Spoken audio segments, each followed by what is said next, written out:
গল্পের নাম আলো ছায়াতে প্রণয়াশক্তি। কলমে নুরুন্নাহার তিথি। গল্পের শেষ অংশ। নিঝুমের জ্বর ছেড়ে গেছে। জ্বরের ঘোরে মেয়েটা তার বড় আম্মুকে খুঁজছিল। সবসময় তো মিসেস আয়েশাই ওর পাশে থেকেছেন, মাতৃস্নেহে আগলেছেন, তাই অসুস্থতায় উনাকেই মনে পড়ছে। জ্বর ছাড়ার পর এখন ঘুমাচ্ছে। মিস্টার জুনায়েদ ও মিসেস আর্লিনও এসে পৌঁছেছেন। আলফি উনাদেরকে পুরো ঘটনা বলেছে। মিসেস আরোলিন এখন নিঝুমের মাথার কাছে বসে আছেন। একটু পর জ্ঞান ফেরে নিঝুমের। চোখ খুলে প্রথমেই মিসেস আর্লিনকে দেখতে পায়। পরক্ষণেই কালো রাতের স্মৃতি মনে পড়তেই চিৎকার করে লাফিয়ে উঠে বসে। মিসেস আরোলিন জাপটে বুকের মাঝে ধরলে বুঝতে পারেন কান্নার তালে কাঁপছে মেয়েটা। তিনি সান্ত্বনা দিচ্ছেন। চিৎকারের শব্দে আলফি ও মিস্টার জুনাইদও ওই ঘরে আসে। রিল্যাক্স, জুম, তুমি এখন সেফ। অ্যালেক্স পুলিশ কাস্টাডিতে আছে, হি উইল বি পানিশড। নিঝুম এখনও ট্রমার মধ্যে আছে। মিসেস আরোলিন ওকে ঝাপটে আগলে আছেন। আলফি ওর হাত ধরতে গেলেই আতকে পিছিয়ে যাচ্ছে। এতে ব্যথিত হয় আলফি। মিসেস আরোলিন ওকে ইশারা করলেন, তিনি দেখছেন। রুম থেকে বেরিয়ে গেল আলফি।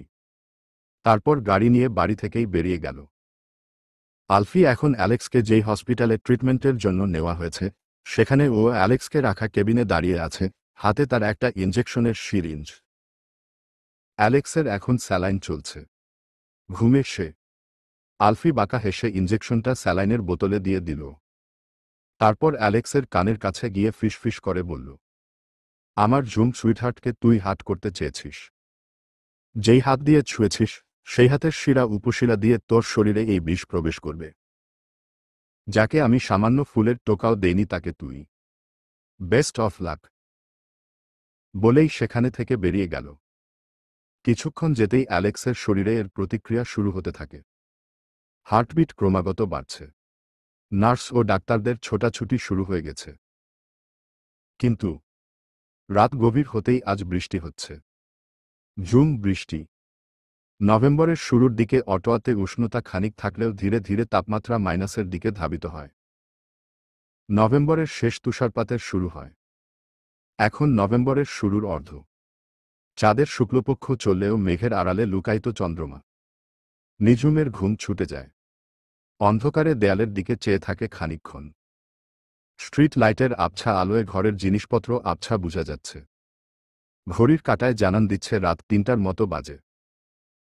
নিঝুম পাশ ঘুরে মিসেস আর্লিনকে দেখল। ঘুমাচ্ছেন তিনি। নিঝুমকে সারাদিন খুব আগলে আগলে রেখেছেন, একদম তার বড় আম্মুর মতো। হালকা হাসল নিঝুম। নিঃশব্দে বিছানা ছেড়ে উঠল। তারপর বারান্দার থাই খুলে বাইরে এল। বৃষ্টির ছাটে বারান্দার মেঝে ভিজে একাকার। ঠান্ডা বৃষ্টি ভেজা মেঝেতে পা রাখতেই শরীর যেন শিরশির করে উঠল। অতপর খালি পায়ে বারান্দা পেরিয়ে ঘাসের ভেজা জমিনে নেমে দুহাত ছড়িয়ে চোখ বন্ধ করে আধার অম্বরের দিকে মুখ করে আছে। অম্বর ফুঁড়ে মেঘেদের কান্না নিমিষেই ওকে ভিজিয়ে একাকার করে দিল। মেঘেদের কান্নার আড়ালে আড়াল হল ওর নেত্র যুগল দিয়ে গড়িয়ে আসা অশ্রুধারা। হঠাৎই আচমকা একটা শক্ত কঠোর হাত তাকে টেনে বারান্দায় নিয়ে এলো। তৎপর ঘাবড়ে পিটপিট করে চোখ খুলতেই দেখতে পেল আবছা মানবটিতে। রুড়তার স্বর তার কণ্ঠে। Are you crazy? এই ঠান্ডার মধ্যে মাঝরাতে বৃষ্টিতে ভিজছ? সকালেই জ্বর থেকে উঠলে এখন আবার বৃষ্টিতে ভেজো কোনো সাহসে? কিয়ৎক্ষণ চেয়ে থাকতেই রুদ্ররূপী মানবটির চেহারা স্ট্রিট লাইটের আলোয় দৃশ্যমান হয়। আলফিউ ভিজে একাকার। নিঝুম ভাঙা স্বরে বলে, বৃষ্টিতে ভিজতে সাহস লাগে? হেয়ালি করছ জুম? যা মনে হয়। আমি তো সাহসী। না হলে কি পালিয়ে আসি? এভাবে একজন পুরুষের বাড়িতে থাকি। চোখের সামনে বাবা মাকে রক্তাক্ত দেখেও বেঁচে থাকি। আলফি হতবাক হয়ে চেয়ে আছে। মেয়েটা টলছে রীতিমতো। হাত ঠান্ডা বরফের মতো। কণ্ঠে নমনীয়তা নেমে এলো যেন। কি বলছো এসব? তুমি অসুস্থ। বৃষ্টিতে ভেজা একদমই উচিত হয়নি। চলো ভেতরে। আলফির হাত এক প্রকার ঝটকা দিয়ে ছাড়িয়ে নিয়ে তপ্ত কণ্ঠে নিঝুম বলে, you have no right to touch me. আলফির যেন অবাক হওয়ার বাকিই ছিল। সে সাথে সাথেই প্রত্যুত্তরে কিছু বলতে পারল না। নিঝুম আবারও বলল, আই অ্যাম ম্যারিড, আলফি। আমার এখানে আসাই উচিত হয়নি। সত্যি বলতে মোহে পড়ে গিয়েছিলাম আমি। নিজের মতো ভালো থাকার মোহ, স্বপ্ন ছোঁয়ার মোহ, ভালোবাসা পাওয়ার মোহ। কিন্তু ভুলে গেছিলাম, সবার ভাগ্যে সব থাকে না। বিয়ে হয়েছে, সেটা যার সাথেই হোক, মেনে নেওয়া উচিত ছিল। আমার কি মনে হয় জানো?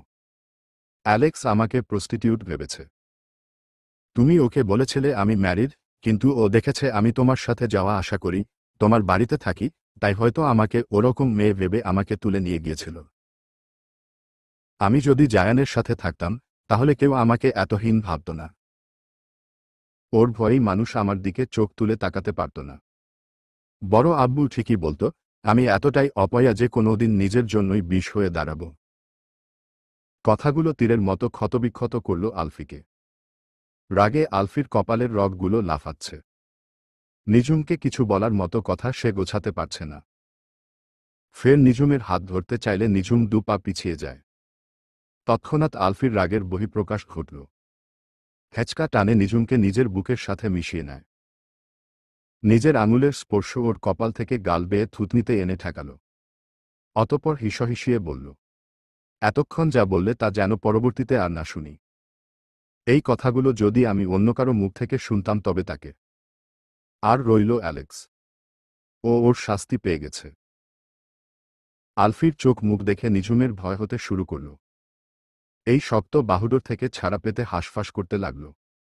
আলফি তাতে বাঁকা হেসে বলে, আমি যদি তোমাকে না ছাড়ি, তবে আমার থেকে তুমি কখনোই মুক্তি পাবে না। তুমি আমার জীবনে আসক্তির মতো প্রণয়াসক্তি। সেই তোমার দিকে নজর দেওয়া। আলফির অসমাপ্ত বাক্যটা নিঝুমকে আরও অস্থির করে তুলল। কাপা কাপা স্বরে শুধালো, অ্যালেক্স কোথায়? কি করেছ তুমি ওর সাথে? রিল্যাক্স সুইটহার্ট, তোমাকে এসব নিয়ে ভাবতে হবে না। রুমে যাও। ভেজা ড্রেস বদলে মেডিসিন খেয়ে ঘুমাও। তুমি এখনো উইক। এই বলে আলফি নিঝুমকে ছেড়ে দিল। রুমে যেতে ইশারাও করল। নিঝুম পূর্বের ন্যায় অস্থির কণ্ঠে ফের প্রশ্ন ছুড়ল, কি করেছ তুমি আলফি? তোমাকে আমার খুব ভয় করছে। তুমি অ্যালেক্সকে আবার বলো আলফি। শেষের কথাটা আলফির দুই বাহু ধরে ঝকিয়েই বলল। আলফি উত্তরে বলল, মারিনি। কোমাতে আছে। কোমা? নিঝুমের কণ্ঠে অবিশ্বাসের সুর। আলফি হাই তুলতে তুলতে বারান্দার সাথে রুমে ঠাঁই খুলল। নিঝুমকে রুমে ঠেলে ঢুকিয়ে দিয়ে আবার লাগিয়ে দিতে নিতেই নিঝুম ওর হাত ধরে ব্যগ্র কণ্ঠের সুধায়, কোমাতে কিভাবে গেল? সত্যি করে বলো আলফি। অ্যালেক্সকে নিয়ে নিঝুমের এত চিন্তা আলফির বিরক্ত ঠেকেছে। সে বলে, আমি পাঠিয়েছি, তাই গেছে। কেন মায়া হচ্ছে? ও বলেছিল, তোমরা নাকি রিলেশনশিপে আছো।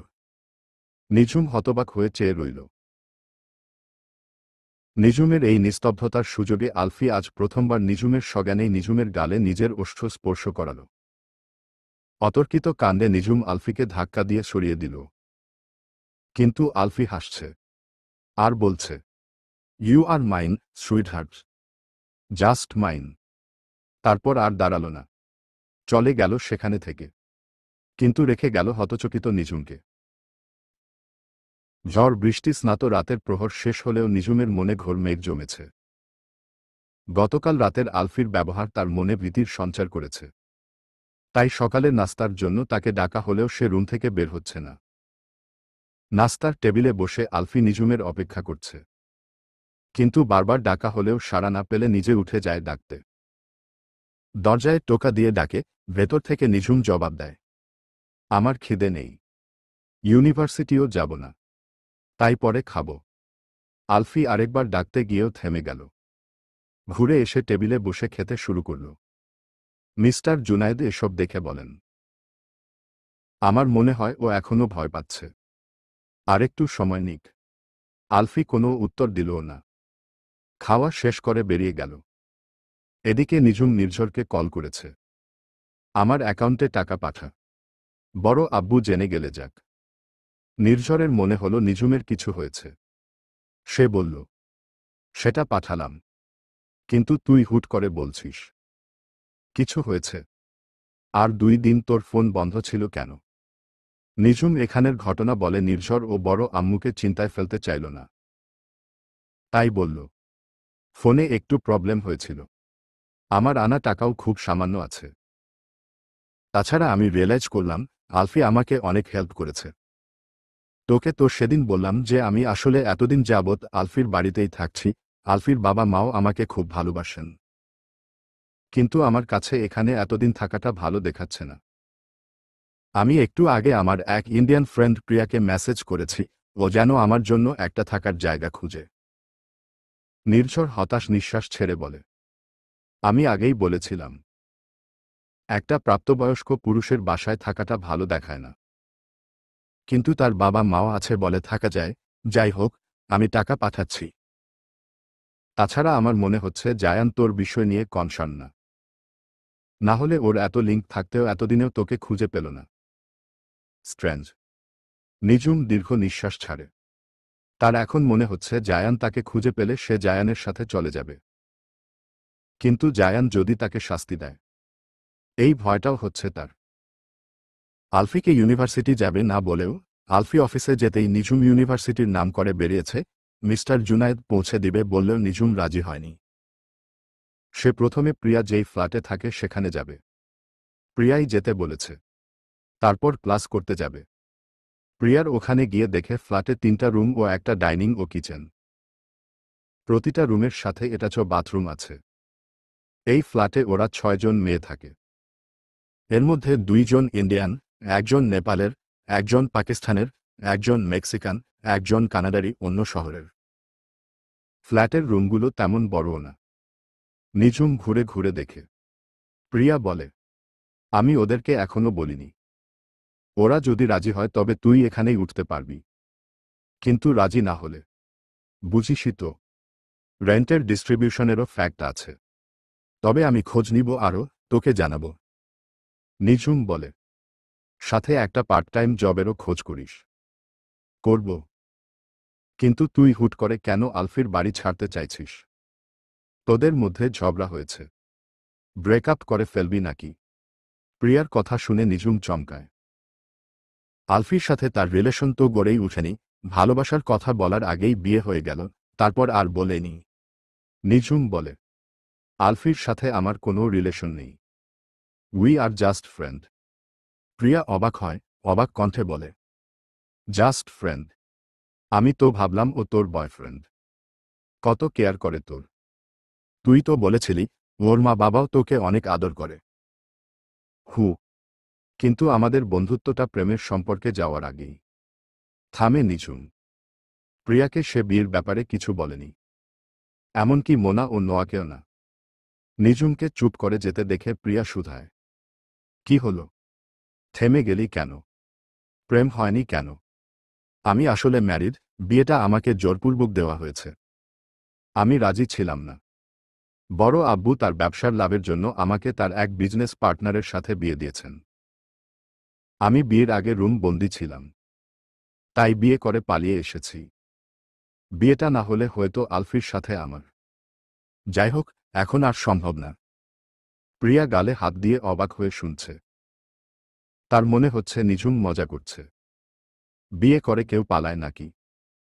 খুব ভালো গল্প বললি তো। বিয়ে করেও পালায়? এই পালিয়ে লাভটা কি? বিয়ে তো হয়ে গেছে। নিঝুম হতাশ নিঃশ্বাস ছেড়ে বলে, আমি ডিভোর্স পেপারে সাইন করে এসেছিলাম। কিন্তু উনি যে আমাকে ডিভোর্সের রাইট দেননি সেটা জানতাম না। যদি দিত তাহলে আমাদের ডিভোর্স হয়ে যেত। ওহ, তোর জন্য খারাপ লাগছে। যাকে ভালোবাসিস তার সাথে এক বাড়িতে থেকেও নিজের ভালোবাসা লুকাতে হচ্ছে। আবার যাকে বিয়ে করেছিস তার থেকেও পালিয়ে বেড়াতে হচ্ছে। আচ্ছা, তোর হাসবেন্ড কি দেখতে খারাপ? নাকি বয়স্ক? বয়স্ক না। কিন্তু তাকে আমি কখনো দেখিনি। প্রিয়া আরও হতবাক। দেখিসনি? তাহলে বিয়ে কিভাবে? ওহ সরি, তোদের বিয়ে রিচুয়াল তো আলাদা। তার উপর বললি জোর করে বিয়ে দিয়েছে। রুমে আটকে রেখেছিল। কিন্তু যাকে বিয়ে করলি তাকে একবারও দেখতে ইচ্ছা হয়নি। আমি হলে তো না দেখে থাকতেই পারতাম না। হুট করে নিঝুম অন্যমনস্ক হয়ে গেল। বিড়বিড় করে বলল, এখন দেখতে চাই। তার এত ক্ষমতা তো আমাকে এতদিনেও খুঁজে পেল না। কি বলিস? বিড়বিড় করে। সম্বিত ফিরে নিঝুমের। কৃত্রিম হাসি হেসে বলে, না কিছু না, বাদ দে ওর সব। চল ভার্সিটিতে যাই। প্রিয়া ঘড়ি দেখে বলে, হ্যাঁ, আর ২০ মিনিট আছে। ওয়েট, আমি শালটা নিয়ে নেই। নিঝুম অপেক্ষা করল, তারপর দুজনে বেরিয়ে গেল। আরও ৩ দিন পেরিয়ে গেছে, নিঝুম আলফির সামনেও যায় না। সকালে আলফি নাস্তা করতে আসার আগেই নাস্তা নিয়ে নিজের ঘরে চলে যায়। তারপর আলফি বেরিয়ে যাওয়ার পর নিজেও বের হয়। নিঝুম যে আলফিকে ইগনোর করছে এটা সবাই বুঝে গেছে। আজও নিঝুম নাস্তা নিয়ে রুমে বসে খাচ্ছে। আলফি চোখ মুখ শক্ত করে টেবিলে বসে নাস্তা করছে। মিস্টার জুনায়েদ বলেন, নিঝুমের হুট করে কি হলো বলো তো? তোমাকে একদম এড়িয়ে চলছে। ও ওর মন মর্জির মালিক। বাদ দাও, ড্যাড। মিস্টার জুনায়েদ ছেলের মুখের ভাব দেখে ব্যথিত হলেন। আলফি নাস্তা শেষ করে উঠার সময় তিনি বললেন, আমাদের তো ৩ দিন পর চলে যাওয়ার কথা। আমি ও তোমার মা চাইছি আরও কিছুদিন থাকি। No, dad. তোমাদের যেদিন যাওয়ার কথা সেদিনই যাবে। কিন্তু নিঝুম তো তোমাকে ইগনোর করে চলছে। এজন্যই আমি চাইছি তোমরা আরও না থাকো। তাহলে ও আমাকে ইগনোর করতে পারবে না। বলেই আলফি বেরিয়ে যায়। রুমে দরজার কাছে দাঁড়িয়ে নিঝুম সবটাই শুনল। সেও ভেবে রেখেছে যেদিন আলফির বাবা মা চলে যাবে সেদিনই সে প্রিয়াদের ফ্ল্যাটে গিয়ে উঠবে। প্রিয়ার মেক্সিকান রুমমেট রাজি না হলেও নেপালি ও পাকিস্তানি মেয়েটা রাজি হয়েছে নিঝুমকে নিজেদের রুমে রাখতে। তারপর মাস শেষ হলে প্রিয়া ওর জন্য অন্য কোথাও থাকার ব্যবস্থা করবে। নিঝুম ফুঁস করে নিঃশ্বাস ছাড়ে। সেদিন আলফির আচমকা ব্যবহার ও কাজ তাকে আলফির সাথে এক বাড়িতে থাকার সাহস দিচ্ছে না। তার উপর প্রিয়া, নোয়া ও মোনাকে নিয়ে হসপিটালে অ্যালেক্সকে দেখতে গিয়েছিল। সত্যি অ্যালেক্স কোমাতে। হসপিটালের কর্তৃপক্ষ বলেছে সিসিটিভির ফুটেজ ডিলিট করা, তাই তারা ধরতে পারছে না। আলফি নাকি অ্যালেক্সের সমস্ত চিকিৎসার খরচ দিচ্ছে। নিঝুম বুঝতে পারছে না, আলফি নিজেই অ্যালেক্সের এই অবস্থা করে আবার নিজেই খরচ দিচ্ছে। ক্যামেলিয়ার কোম্পানির সাথে হওয়া বিজনেস ডিল আজ শেষ হয়েছে। দুই কোম্পানির সৌজন্যতায় একসাথে নিজেদের ডিল সম্পূর্ণ হওয়ায় মিটিং রুমে জড়ো হয়েছে। সব ধরনের ফরমাল কাজ শেষে আলফি ও ক্যামেলিয়া হাত মেলায়। একে অপরকে অভিবাদন জানায়।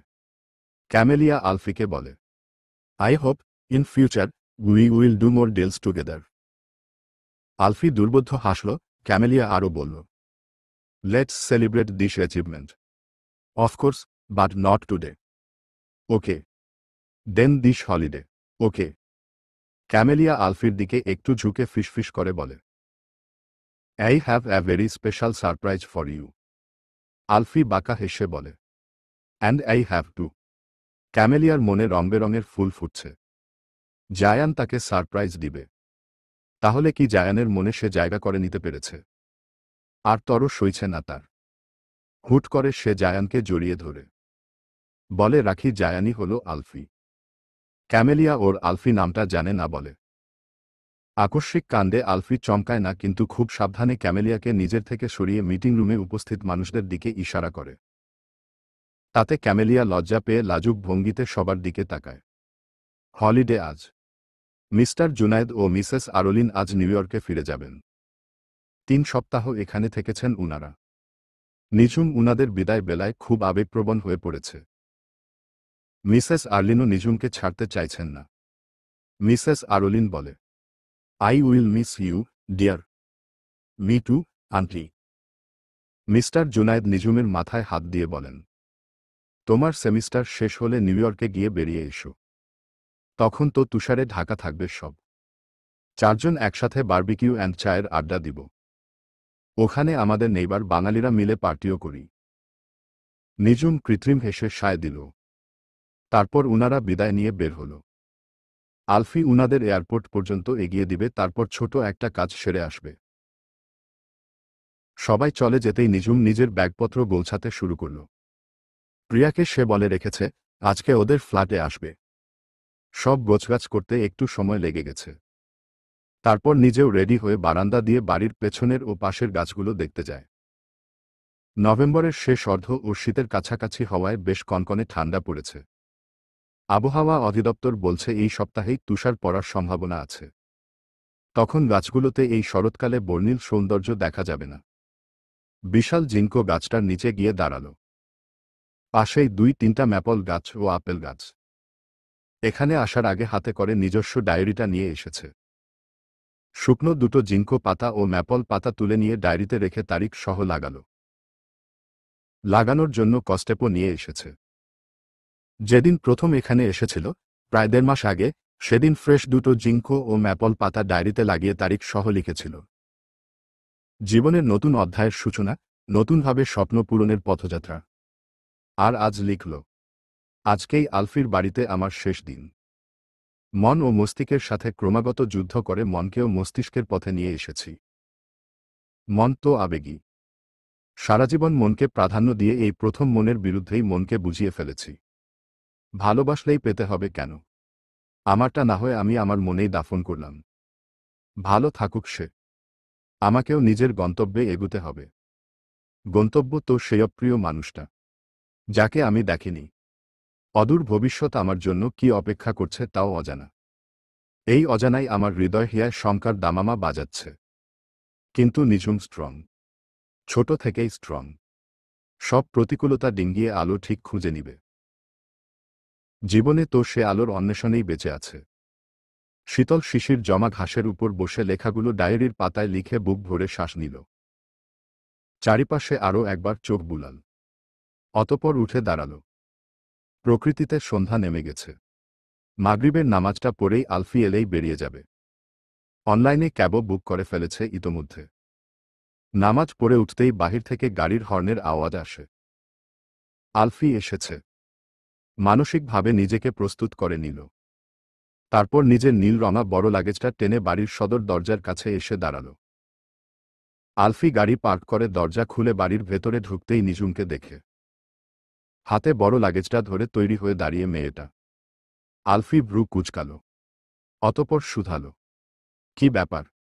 লাগেজ নিয়ে এখানে দাঁড়িয়ে আছো কেন? নিঝুম নিজেকে শক্ত করে জিভ দিয়ে ঠোঁট ভিজিয়ে বলে, আমি চলে যাচ্ছি, আলফি। নিঝুমের মুখ থেকে এই কথাটা শুনে আলফির কপাল যেন আরও কুঁচকে গেল। সে দরজা লাগিয়ে কিছুটা এগিয়ে সন্দিহান কণ্ঠে ফের শুধায়, চলে যাচ্ছ মানে? চলে যাচ্ছি মানে, আমি তোমার বাড়ি ছেড়ে চলে যাচ্ছি। আমি আমার ফ্রেন্ডের ফ্ল্যাটে উঠব। রিজন। আলফির চোখে মুখে হুট করে ক্রূরতা ফুটে উঠল।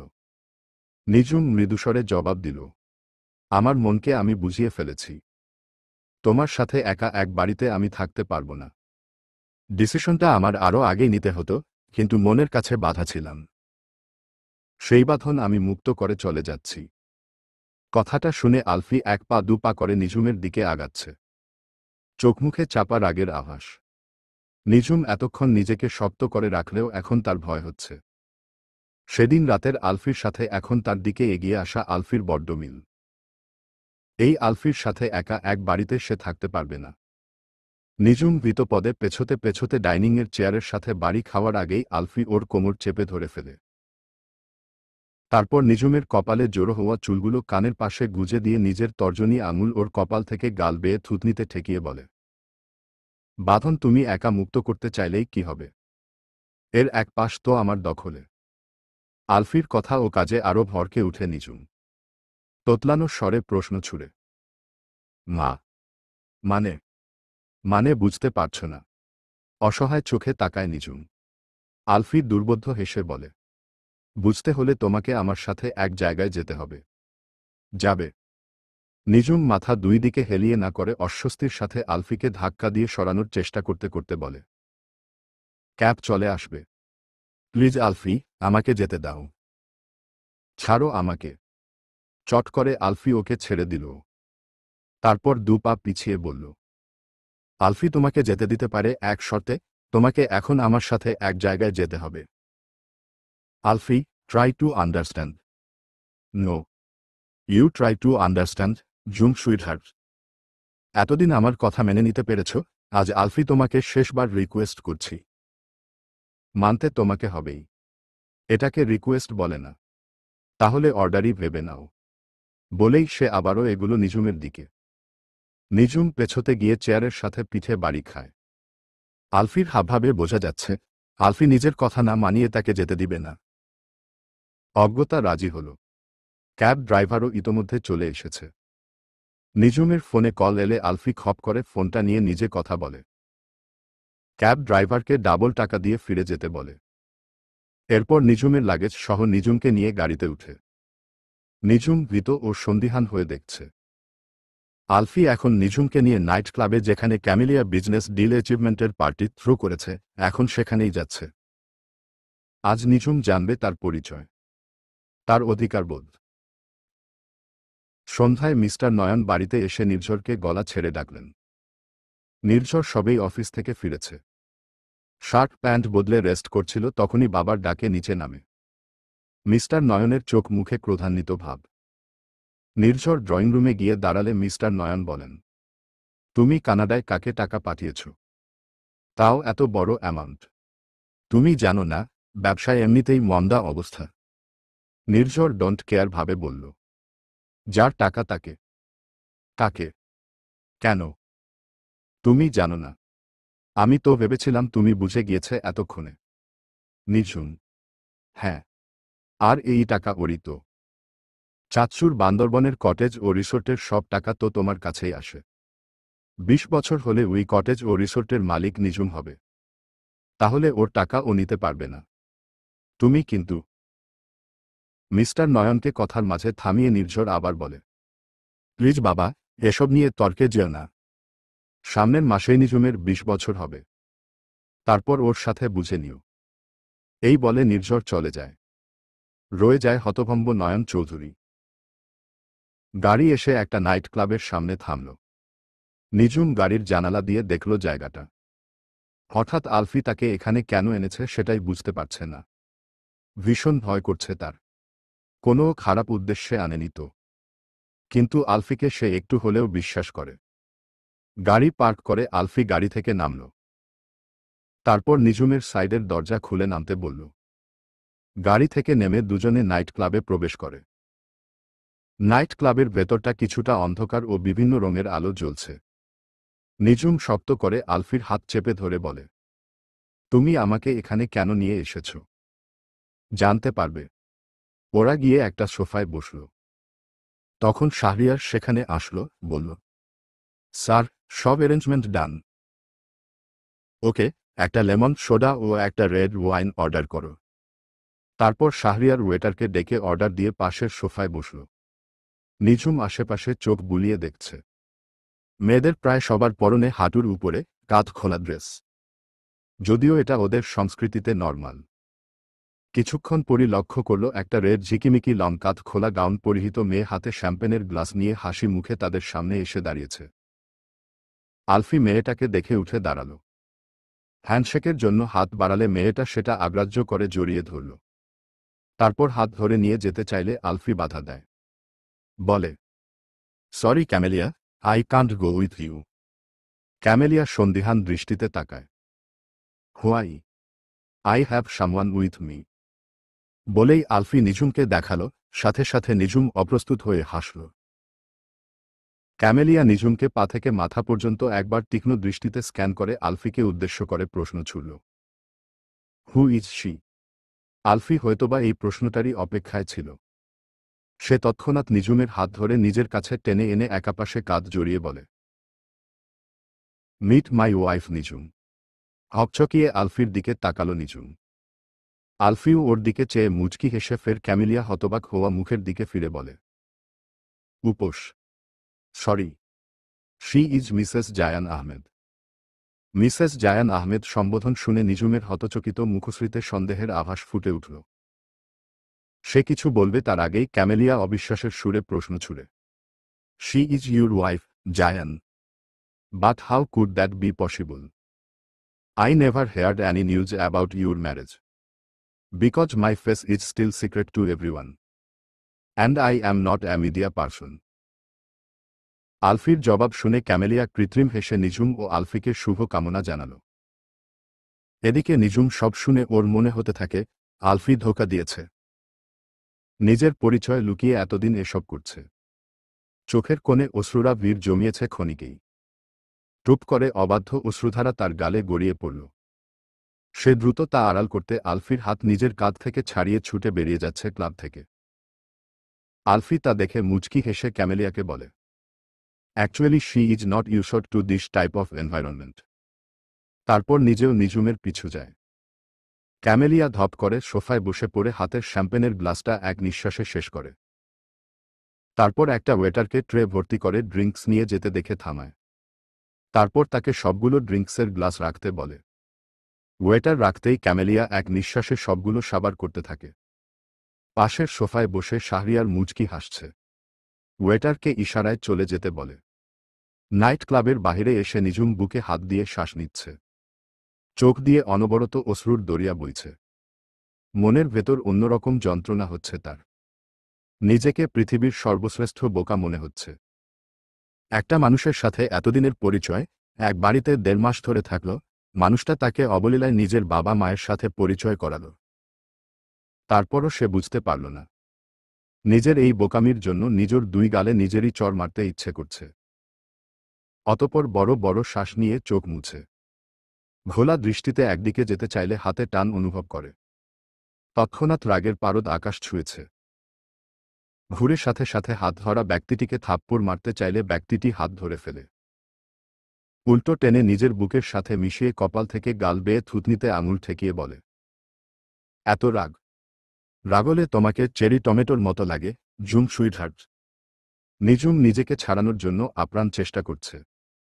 লোকটার এই কথাতে তার রাগ আরও বেড়ে যাচ্ছে।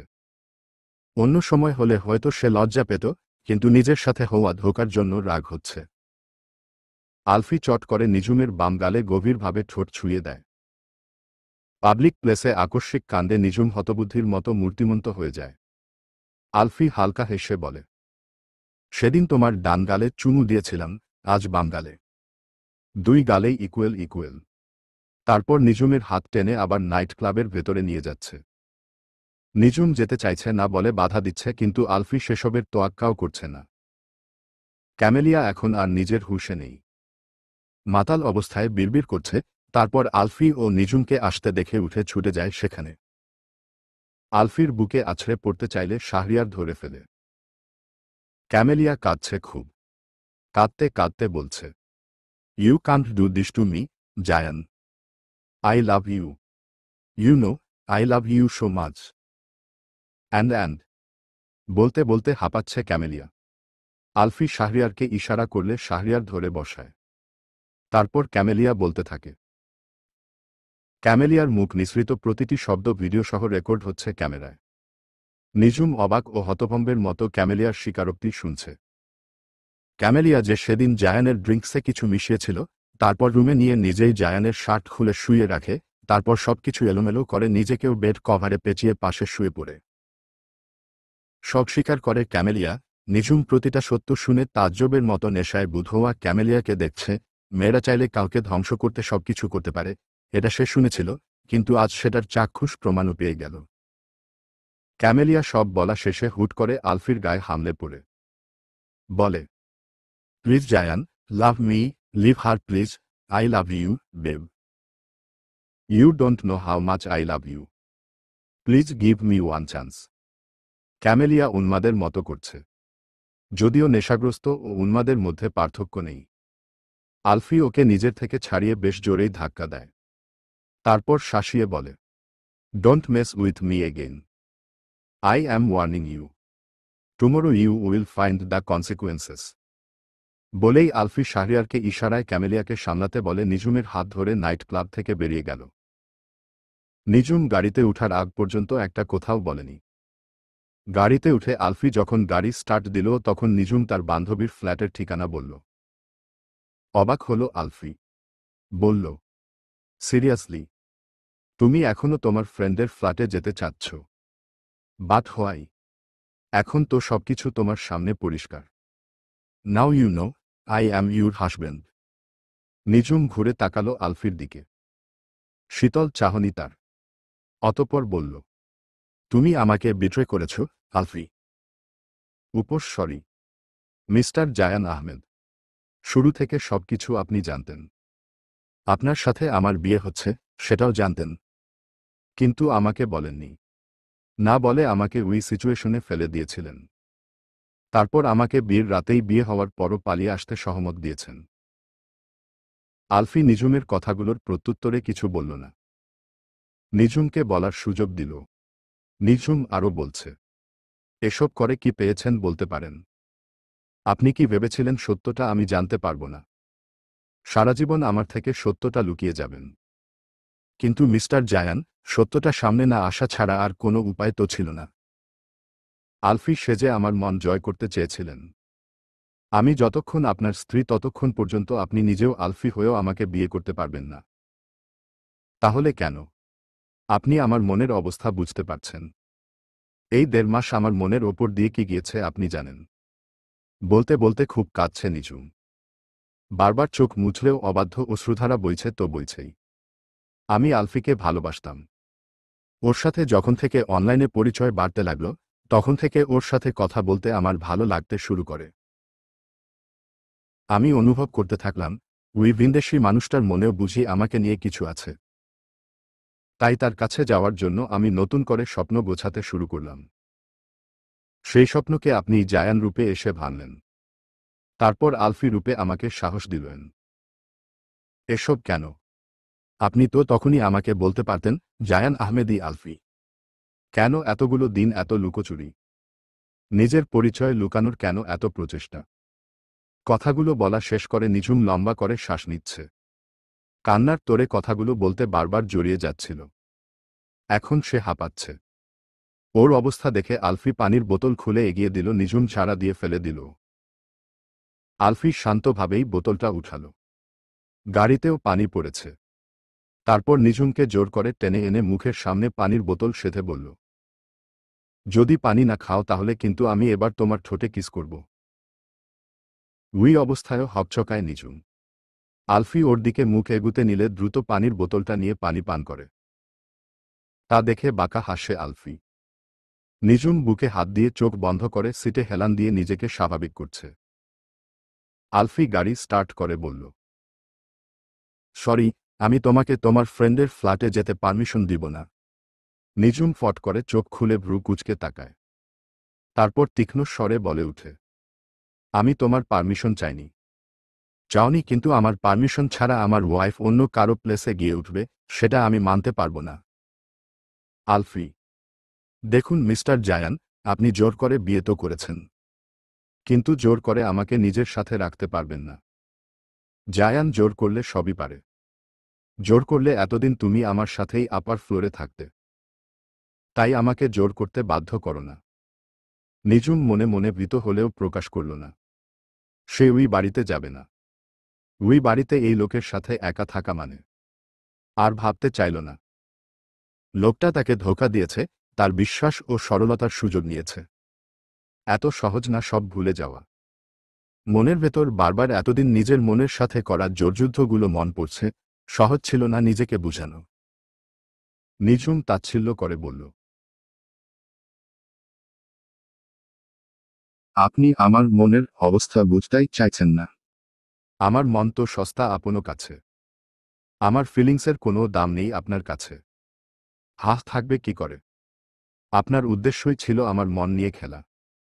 আমার হয়ে তো কেউ প্রতিবাদ করতে আসবে না। আপনার কাছে তো আমাকে বিক্রি করে দিয়েছে। আমি তো এখন আপনার কেনা দাসী। নিঝুম কথাগুলো বলতে বলতেই গাড়ির স্পিড বাড়ালো আলফি। তারপর রাস্তা বদল করে অন্য রাস্তায় গেল। গাড়ির স্পিডের কারণে নিঝুম খিচে বসে আছে। অন্ধকার হওয়ায় ও হাই স্পিড থাকায় বুঝতে পারছে না কোথায় যাচ্ছে। মিনিট 10 পর নিঝুমের ফ্রেন্ডের ফ্ল্যাটের বিল্ডিংয়ের সামন গাড়ি থামালো আলফি। সম্মুখে নিজের রক্তাভ দৃষ্টি ফেলে বলল, ভেবেছিলাম বাড়িতে গিয়ে শান্তভাবে তোমার সব কোশ্চেনের আনসার দিব। But no, you are so impatient. Then go, do whatever you want, I won't stop you. Nijhum কিয়ৎক্ষণ আলফির মুখের পাশের দিকে চেয়ে থাকল। তারপর গাড়ি থেকে নামতে দরজা খুলতেই আলফি ওর হাত টেনে ধরল। অতঃপর বলল, আমার ভালোবাসাতে তুমি এক আসক্তি, যার জন্য আমি সব রকমের রিস্ক নিতে রাজি। নিজেকে আড়াল করে হলেও আমি তোমাকেই চাই। তুমি আমার আলোছায়াতে প্রণয়াশক্তি। তারপর হাত ছেড়ে দিল। রূঢ় স্বরে গাড়ি থেকে বেরিয়ে যেতে বলল। আতকে উঠে নিঝুমের চোখে ফের অশ্রুকণারা বীর জমিয়ে তার কণ্ঠস্বর রুদ্ধ করল। গাড়ি থেকে নেমে গাড়ির ডিকি থেকে নিজের লাগেজ নামিয়ে পা বাড়াল সামনের দিকে। যেতে যেতে একবার পিছু ঘুরে অশ্রুসিক্ত নয়নে তাকালো আলফির দিকে। আলফির চেহারা ও দৃষ্টির কোনো পরিবর্তন নেই। পূর্বের ন্যায় রূঢ়তায় ভরপুর। নিঝুম ফের সামনে ফিরলে গাড়ি স্টার্টের শব্দ শুনতে পায়। তৎক্ষণাৎ আবার পেছনে ঘুরলে দেখে আলফি গাড়ি ব্যাকে দিয়ে গাড়ি ঘুরাচ্ছে। গাড়ি ঘুরিয়ে চলে যাওয়া পর্যন্ত নিঝুম সেদিকেই চেয়ে থাকল। আলফির গাড়ি তার চোখের দৃষ্টিসীমার আড়াল হতেই চোখ মুছতে মুছতে বিল্ডিংয়ের ভেতরে প্রবেশ করল। প্রিয়াদের ফ্ল্যাটে গিয়ে নিঝুম গুমুট হয়ে বসে আছে। রাত 12টার মতো বাজছে প্রায়। আসতে কেন এত দেরি হলো সেটা নিয়েও প্রিয়া অনেক কিছু জিজ্ঞাসা করেছে, কিন্তু সে কিছু বলেনি।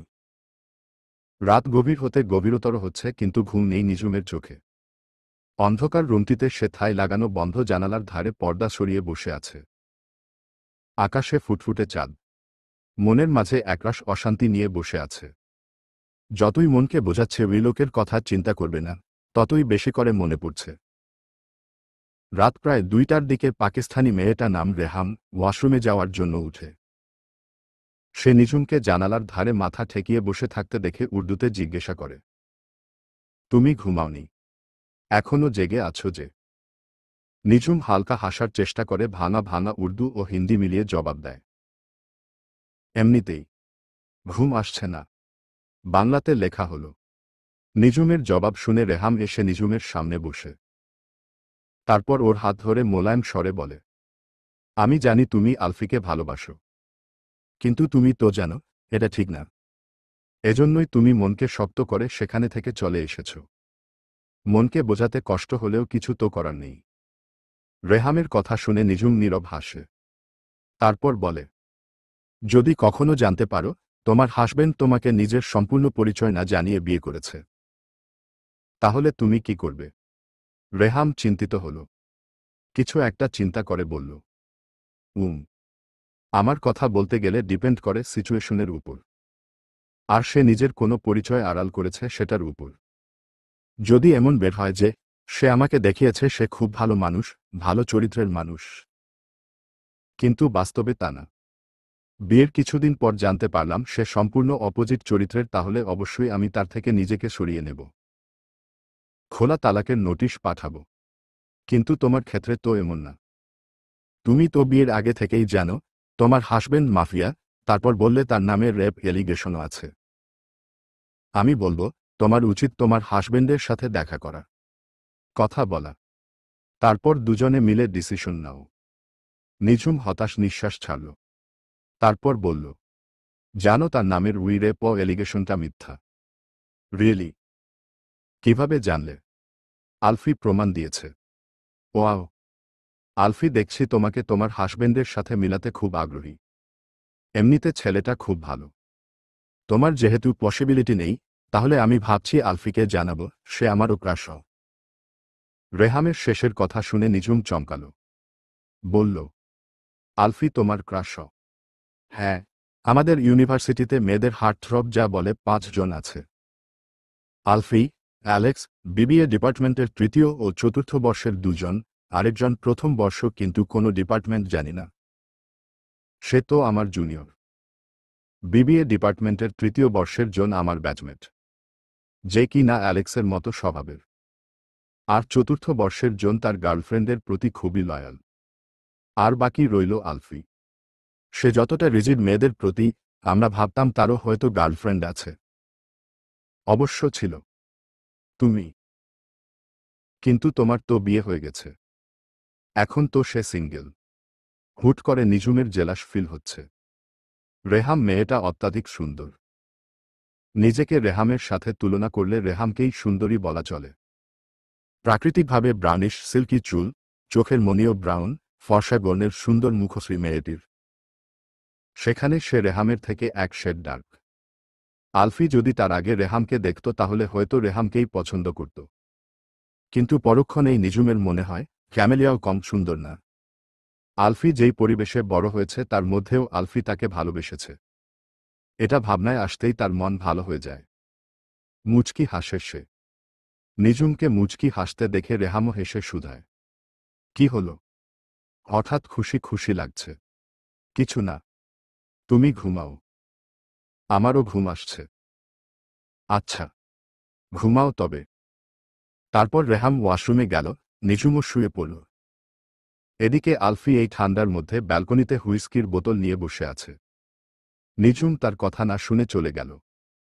এতে যেমন তার রাগ হচ্ছে তেমনি সবকিছু অসহ্য লাগছে। ভেবেছিল নিজের ব্যাপারে মিথ্যা এলিগেশনটা প্রুভ করেই সে নিঝুমকে বলবে। বলেছেও। কিন্তু নিঝুম বুঝল না। হুইস্কির বোতলে শেষ চুমুক দিয়ে বোতলটা গার্ডেনে ছুঁড়ে ফেলল। পরদিন মিডিয়াতে ক্যামেলিয়ার স্বীকারোক্তি ছড়িয়ে পড়ে। জায়ানের সম্পর্কে ৩ বছর আগের ক্যামেলিয়ার উই এলিগেশন মিথ্যা প্রমাণ হয়। জায়ান ক্যামেলিয়ার বিরুদ্ধে মানহানির মামলা করে। ২ দিন পর ক্লাস শেষে নিঝুম অপেক্ষা করছে। আজ আলফির ক্লাস আছে, তাই আলফির সাথে কথা বলতেই অপেক্ষা করছে। কিন্তু আলফি আজ ইউনিভার্সিটিতেই আসেনি। এদিকে আলফির ক্লাসও শুরু হয়ে গেছে। সন্ধ্যা গড়িয়ে এখন রাত। নিঝুম হতাশ হয়ে চলে আসে। আলফি গতকালকে ওয়াশিংটনে এসেছে। এখানে একটা সেমিনার হবে। জায়ানের বদলে মিস্টার জুনায়েদের সেটা অ্যাটেন্ড করার কথা থাকলেও জায়ান নিজেই আসে। নিজেকে এখন সে কাজ ও সেমিনার এসবে বিজি রাখতে চাইছে। এই সেমিনার শেষ হলেই নিউ ইয়র্কে যাবে। সেখানের কাজ করবে। সেখানেও ২ দিন থাকবে। সেমিনারের মাঝে শাহরিয়ার আলফির কানে কানে বলে, স্যার, ম্যাম আপনার জন্য ইউনিভার্সিটিতে আজ অনেকক্ষণ ওয়েট করেছে। করুক, তাকে আমি যেতে বলিনি। আলফির কাটকাট উত্তর শুনে শাহরিয়ার মিয়ে গেল। আলফি তাকে নিঝুমের আপডেট বা খোঁজ রাখতে বলেনি। কিন্তু সে তো আলফিকে চেনে, তাই নিজে থেকেই নিঝুমের খোঁজ রাখছে। আরও ৩ দিন পর আলফির ক্লাস কিন্তু আজও আসেনি। নিঝুম এবার খুব চিন্তায় পড়ে যায়। তৎক্ষণাৎ আলফির নাম্বারে কল করে। কিন্তু নাম্বার বন্ধ বলছে। এতে যেন নিঝুমের চিন্তার পারদ তরতর করে বাড়ছে। সেদিন চলে আসার পর থেকে আলফির কোনো খোঁজ নেই। আজ ওর সাথে প্রিয়া আছে। নিঝুম প্রিয়াকে বলে, আমার খুব চিন্তা হচ্ছে আলফিকে নিয়ে। প্রিয়া সন্দিহান হয়ে শুধায়, কেন? ওকে নিয়ে তোর কেন চিন্তা হবে? সত্যি করে বলতো, সেদিন আলফি ও তোর মধ্যে কি হয়েছিল? তুই তো আলফির থেকে দূরে থাকবি বলেই চলে এসেছিলি, তাহলে এখন কেন আলফির জন্য চিন্তা করছিস? নিঝুম ইতস্তত করে সব সত্যিটা প্রিয়াকে বলে। সব শুনে প্রিয়া একদম থ। বলে, সিরিয়াসলি? এত কিছু হয়ে গেল আর তুই আমাদেরকে কিছু বলিসনি? আমার মনের অবস্থা তো বোঝ। আমি কতটা হার্ট হয়েছি। সে আমার স্বামী, এটা এখানে আসার পরপরই বলে দিতে পারত, বা বিয়ের সময়ই বলে দিতে পারত। কিন্তু না, সব লুকিয়ে গিয়ে আমাকে আমার মনের সাথে কঠিন যুদ্ধে ঠেলে দিয়েছে। আমি নিজেকে কত খারাপ মেয়ে, চরিত্রহীন মেয়ে ভেবেছি। স্বামী থাকতেও অন্য পুরুষের প্রতি ফিলিংস থাকা, আবার সেই পুরুষের বাড়িতেই থাকা। কিন্তু সে তো এসব বুঝবে না। শুরু থেকে সে সবটাই জানত। তারই তো সাজানো। এখন তার উচিত ছিল আমার রাগ ভাঙানো। কিন্তু তা না করে নিজেই লাপাত্তা। হাহ। প্রিয়া নিঝুমকে নিজের সাথে আগলে নিয়ে বলে, তুই তো আলফির বাড়ি চিনিস। তাহলে চল সেখানে যাই। আজকে ওকে ইচ্ছে মতো শায়েস্তা করব। না, সে কিছু মনে করলে? করবে, করলে বলে দিবি। হ্যাঁ, ডিভোর্সের সাইন নিতে এসেছিস? আতকে উঠে নিঝুম। ডিভোর্স? নো, আমি ডিভোর্স চাই না। প্রিয়া ভ্রু নাচিয়ে রম্য স্বরে বলে, এখন তো তোমার ভালোবাসার মানুষটাই তোমার প্রাণনাথ। এখন তো তুমি ডিভোর্স চাইবেই না। আমি জানি তো। জাস্ট বাহানা খুঁজলাম এটা। নিঝুম লজ্জা পায়। তারপর প্রিয়ার বুদ্ধি মতো আলফির বাড়িতে যায়। নিঝুম ও প্রিয়া আলফির বাড়ির গেইটের কাছে ক্যাব থেকে নেমে দেখে বাড়ির ভেতর আলো জ্বলছে। নিঝুম ভ্রুকুটি করে বলল, দেখলি, ও বাড়িতেই আছে। ইচ্ছে করে ইউনিভার্সিটি যায়নি। আচ্ছা, বুঝলাম। যাই তো ভেতরে, তারপর জিজ্ঞাসা করে নিবি। নিঝুম মুখ লটকে বাড়ির দিকে এগোয়। দরজায় নক করার পরও ভেতর থেকে কোনো সাড়া শব্দ আসছে না। প্রায় 2 মিনিটের বেশি সময় দাঁড়িয়ে ওরা। নিঝুমের চিন্তা হতে লাগল। অস্থির কণ্ঠে বলছে, অসুস্থ নয়তো? হয়তো অসুস্থ বলেই ইউনিভার্সিটি যাচ্ছে না। প্রিয়া উত্তরে বলে, হতেও পারে আবার নাও হতে পারে। রিল্যাক্স। এই লোক এত ঢিঠ। অসুস্থ হলে আমাকে কল করলে কি সমস্যা? চিন্তায় নিঝুম অহেতুক বকছে। প্রিয়া হতাশ হয়ে সেসব শুনছে। 5 মিনিট হলো ওরা দাঁড়িয়ে। এবার দরজা খুলল আলফি। ট্রাউজার পরিহিত, খালি গায়ে, সাদা তোয়ালে গলায় ঝুলানো। তোয়ালের এক কোণা দিয়ে মাথা মুছছে। দরজা খুলে সামনে দাঁড়ানো মেয়ে দুটোকে নিজের দিকে নিষ্পলক চেয়ে থাকতে দেখে দৃষ্টি তীক্ষ্ণ করল। তুড়ি বাজিয়ে শুধাল, হোয়াট? নিঝুম নিজেকে ধাতস্থ করে আলফির বুকে ধাক্কা দিয়ে ঠেলে ভেতরে প্রবেশ করল। পেছনে পেছনে প্রিয়াও। নিঝুম রেগে প্রশ্ন ছুড়ল, দরজা খুলতে এতক্ষণ লাগে? কতক্ষণ যাবৎ দাঁড়িয়ে আছি আমরা? আলফি নিজের ও নিঝুমের মধ্য দূরত্ব কমিয়ে পাল্টা প্রশ্ন ছুড়ে, আমাকে এই হালে দেখেও কি তোমার মনে হচ্ছে না কেন এতক্ষণ লাগল? কিঞ্চিত থতমত খেল নিঝুম। তাও তেজি কণ্ঠে বলল, শাওয়ার নিচ্ছিলে বলে দেরি, ও যেহেতু করলেই তাহলে প্রপার ড্রেস আপ করেই আসতে। এভাবে অর্ধ। আলফি আরেকটু এগুল, নিঝুম পেছোতে গিয়ে ফ্লোরের নিচের ধাপে পড়তে নেয়। তৎক্ষণাৎ আলফি ওর কোমর পেঁচিয়ে ধরে শুধায়, অর্ধ কি?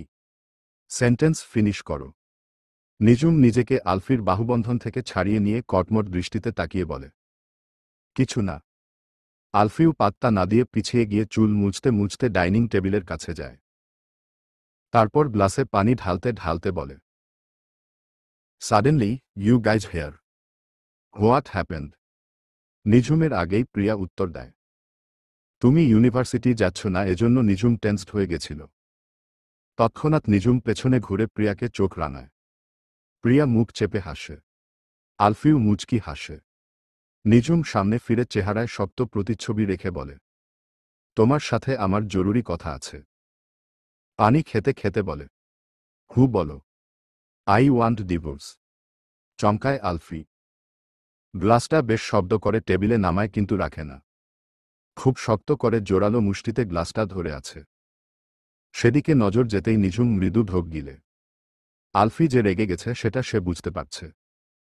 কিন্তু হঠাৎই আলফি নিঝুমকে অবাক করে দিয়ে চমৎকার হাসি দিয়ে বলে, ফাইন, ডিভোর্স পেপার রেডি করো, তারপর নিয়ে এসো, সাইন করে দিব।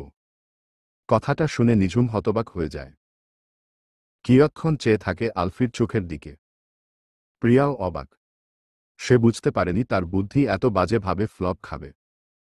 আলফি সিঁড়ি দিয়ে উঠতে উঠতে বলে, তোমরা কতক্ষণ থাকবে? I am so tired, want to rest. কথাতে যেন তাচ্ছিল্যতা মেশানো ছিল। নিঝুম রাগে প্রিয়ার হাত ধরে বাড়ি থেকে বেরিয়ে গেল। আলফি তা দেখে মৃদু হাসলেও পরক্ষণেই চোয়াল শক্ত করে ফেলে। কল লাগায় শাহরিয়ারকে। বলে, ইমিডিয়েটলি আমার একজন কন্ট্রাক্ট গার্লফ্রেন্ড চাই, যে কিনা নিঝুম যেখানে থাকে সেখানেরই একজন। প্রিয়া মেয়েটা বাদে। তারপর গটগট করে সিঁড়ি দিয়ে উপরে চলে যায়। ক্যাবে বসে রাগে ফুঁসছে নিঝুম। প্রিয়া ওর দিকে পানি এগিয়ে দিল, বলে, এই লোক না আমাকে বিয়ে করতে, নিজের কাছে রাখতে এত মিথ্যা বলল। আবার বলল আমাকে নাকি সে কখনোই ছাড়বে না। তাহলে এখন ডিভোর্সের কথা মেনে নিল কিভাবে? তুই ওর হাসি দেখেছিস? 32টা দাঁত বের করে হিহি করে হাসছিল। আমার যে কি করতে মন চাচ্ছে। আবার বলে কি না, ডিভোর্স পেপার রেডি করে এনে দিতাম, সে সাইন করে দিবে। কত বড় ফাজিল এই লোক। প্রিয়া দাঁত দিয়ে নখ কামড়াতে থেকে বলে, আমার প্ল্যান যে এভাবে ফ্লপ হবে তা আমি চিন্তাও করিনি। উই দাঁত বের করে হাসিটা। যখন গ্লাস জোরে চেপে ধরে রেখেছিল, আমি তো ভেবেছিলাম আজকে তুই শেষ। তোকে আজকে জ্যান্ত ওখানেই পুঁতে দিবে। কিন্তু ও মা। সেকেন্ডের ভেতর এক্সপ্রেশন চেঞ্জ। উই তো।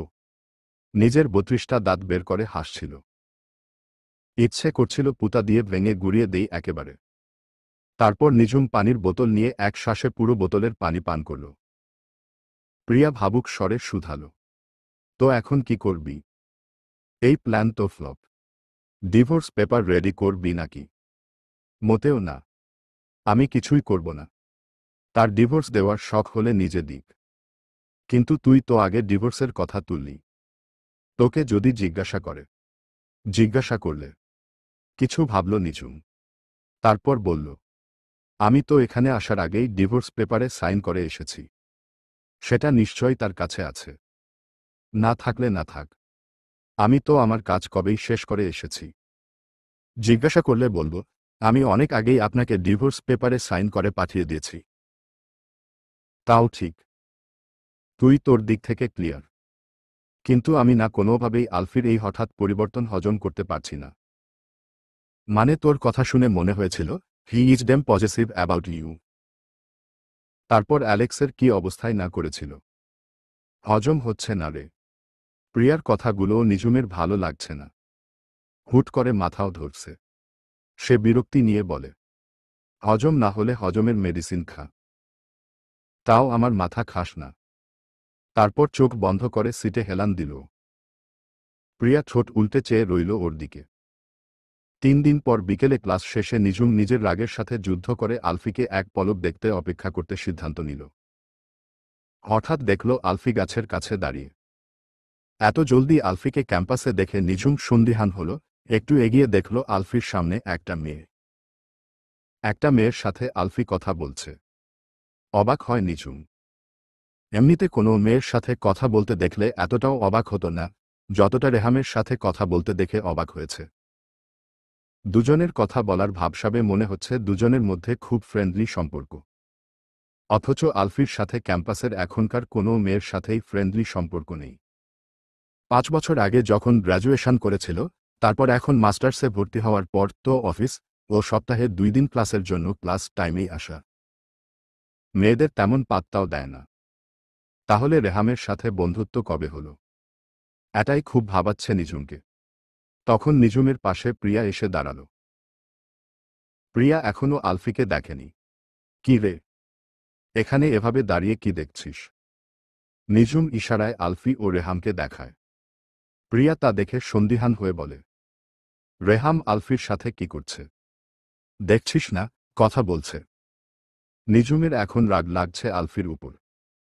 প্রিয়া কিছু একটা চিন্তা করে বলে, গতকাল রেহাম আমাকে তোদের সাথে ঘুমাতে বলে ও আমার রুমে চলে গিয়েছিল। ওর নাকি ওর নিউ বয়ফ্রেন্ডের সাথে কথা বলার আছে। প্রিয়া কথাটা তেমন অর্থ না বুঝিয়ে বললেও নিঝুম হকচকিয়ে উঠে। রেহামের বয়ফ্রেন্ড? রেহাম তাকে বলেছিল আলফিকে তার ভালো লাগে। আলফিকে নিজের মনের কথা বলবে। তাহলে কি আলফি ও রেহাম? বুক ধরফর করছে নিঝুমের। হুট করে মনে হচ্ছে এই শীতল আবহাওয়াতেও তার গরম লাগছে। চোখের দৃষ্টিও ক্রমাগত ঝাপসা হচ্ছে। অশ্রুরা ক্ষণিকেই ভিড় জমিয়েছে নেত্রকোণে। জমে উঠা অশ্রুরা গড়িয়ে পড়ার আগেই নিঝুম ছুট লাগালো ইউনিভার্সিটি থেকে বেরিয়ে যেতে। নিঝুমের পিছু পিছু প্রিয়াও চলে যায়। আলফি ও রেহাম আর চোখে তা খেয়াল করে। রেহাম বলে, she was crying, Alfie. I think you should talk to her. I wanted to, but she is not ready to talk. That's why. Alfie দূরে নিঝুমের চলে যাওয়া পথের দিকে উদাস হয়ে চেয়ে রইল। নিঝুম কাঁদছিল। এই কান্নাটা সে সহ্য করতে পারে না। অথচ আজ সে নিজেই কাঁদাচ্ছে। রেহাম বলল, she loves you so much. That's why she didn't expect this from you. I know. I wanted to explain everything but hah, leave it. Bye. Shahriar will provide you further instruction. তারপর আলফি রেহামকে বিদায় বলে ক্লাসের জন্য চলে যায়। নিঝুম ফ্ল্যাটে এসে কাঁদতে কাঁদতে ব্যাগ গোছাচ্ছে। প্রিয়া কিছুক্ষণ দাঁড়িয়ে দাঁড়িয়ে দেখে বিরক্ত হয়ে ওর হাত থেকে ব্যাগ কেড়ে নিয়ে বলল, ব্যাগ গোছাচ্ছিস কেন? আরও 3 দিন আছিস এখানে। আমি রেহামের এসব দেখতে পারবো না। ও আমার সামনে আমার হাজবেন্ডের সাথে প্রেম করবে। ছি, আই কান্ট টলারেট দিস। প্রিয়া বোঝাতে চাইল। রেহাম তো জানে না। তাছাড়া আলফির উপর ক্যাম্পাসের অনেকেরই ক্রাশ আছে। তোর উচিত ছিল আমাদেরকে সবটা সেদিনই বলা। রেহাম আসলে আমি বলবো যে আলফি তোর হাজবেন্ড না। আমি এখান থেকে চলে যাব। আলফি নিজে রেহামকে প্রায়োরিটি দিচ্ছে মানে সেও ইন্টারেস্টেড। তখন রেহাম আসে। কথার পিঠে প্রশ্ন ছুড়ে, কে ইন্টারেস্টেড? আলফি। নিঝুম দরজার দিকে তাকায়। রেহামকে দেখে প্রিয়ার হাত থেকে ব্যাগটা ছিনিয়ে ফেরত নেয়।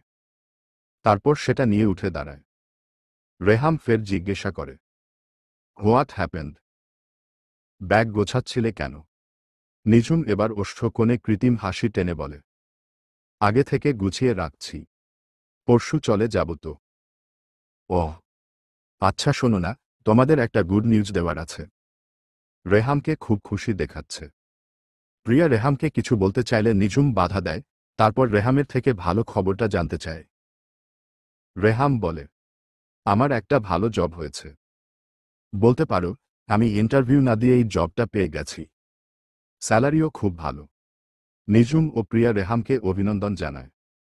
রেহাম আরও বলে, আলফির কোম্পানি থেকেই জব অফারটা পেয়েছি। আলফির পিয়ে শাহরিয়ার আমাকে নিজে নক করে অ্যাপ্রোচ করেছে। আই কান্ট বিলিভ আলফি এত বড় বিজনেসম্যান। আজকে তাই আলফিকে থ্যাঙ্কস জানালাম। অফিসে তো সে আমার বস হবে, ইউনিভার্সিটিতে সিনিয়র, তাই সিনিয়র হিসেবে থ্যাঙ্কস জানালাম। নিঝুম হতবুদ্ধির মতো চেয়ে আছে। আলফির কোম্পানি থেকে রেহাম জব অফার পেয়েছে, আর জবটা অফার করা হয়েছে। নিঝুম এসব নিয়ে ভাবনায় পড়ে গেলেও প্রিয়ার সাথে সাথে প্রশ্ন ছুড়ে, ইন্টারভিউ ছাড়া জব, এটা কিভাবে পসিবল? রেহাম নিঝুমের দিকে আর চোখে তাকায়। তারপর বলে, মনে হয় আমার মতো আলফিরও আমার উপর ক্রাশ আছে। কথাটা শুনো নিঝুম চকিতে তাকায়। অতপর রুম থেকে বেরিয়ে যায়। আজ গভীর রাতে তুষারপাত হচ্ছে। হুট করেই শুরু। আলফি ব্যালকনির কাচ নামিয়ে হিটার অন করে ওয়াইনের বোতল নিয়ে বসে আছে। পাশেই একটা হুইস্কির খালি বোতল। তার খুব ইচ্ছে ছিল প্রথম তুষারপাত সে নিঝুমের সাথে উপভোগ করবে। দুজনের মাঝে দূরত্ব থাকবে না। তাই তো সবকিছু খুব সাবধানে সামনে এনেছে। কিন্তু এই অভিমানিনীর অভিমানের পাহাড় যে বেড়েই চলেছে। হুট করে আলফির ইচ্ছে হলো নিঝুমকে কল করবে। করল তাই। নিঝুম না ঘুমিয়ে জেগে আছে। প্রিয়া ও নেপালের মেয়েটা ঘুমাচ্ছে। রেহাম আজও প্রিয়াকে এখানে পাঠিয়ে নিজে প্রিয়ার রুমে ঘুমাতে গেছে। নিঝুম জানালার কাছ দিয়ে বাইরের তুষার ঝড় দেখছে। নিমিষেই সবকিছু শুভ্রতায় ছেয়ে গেছে। টেম্পারেচার মাইনাসে অনেক নিচে নেমে গেছে।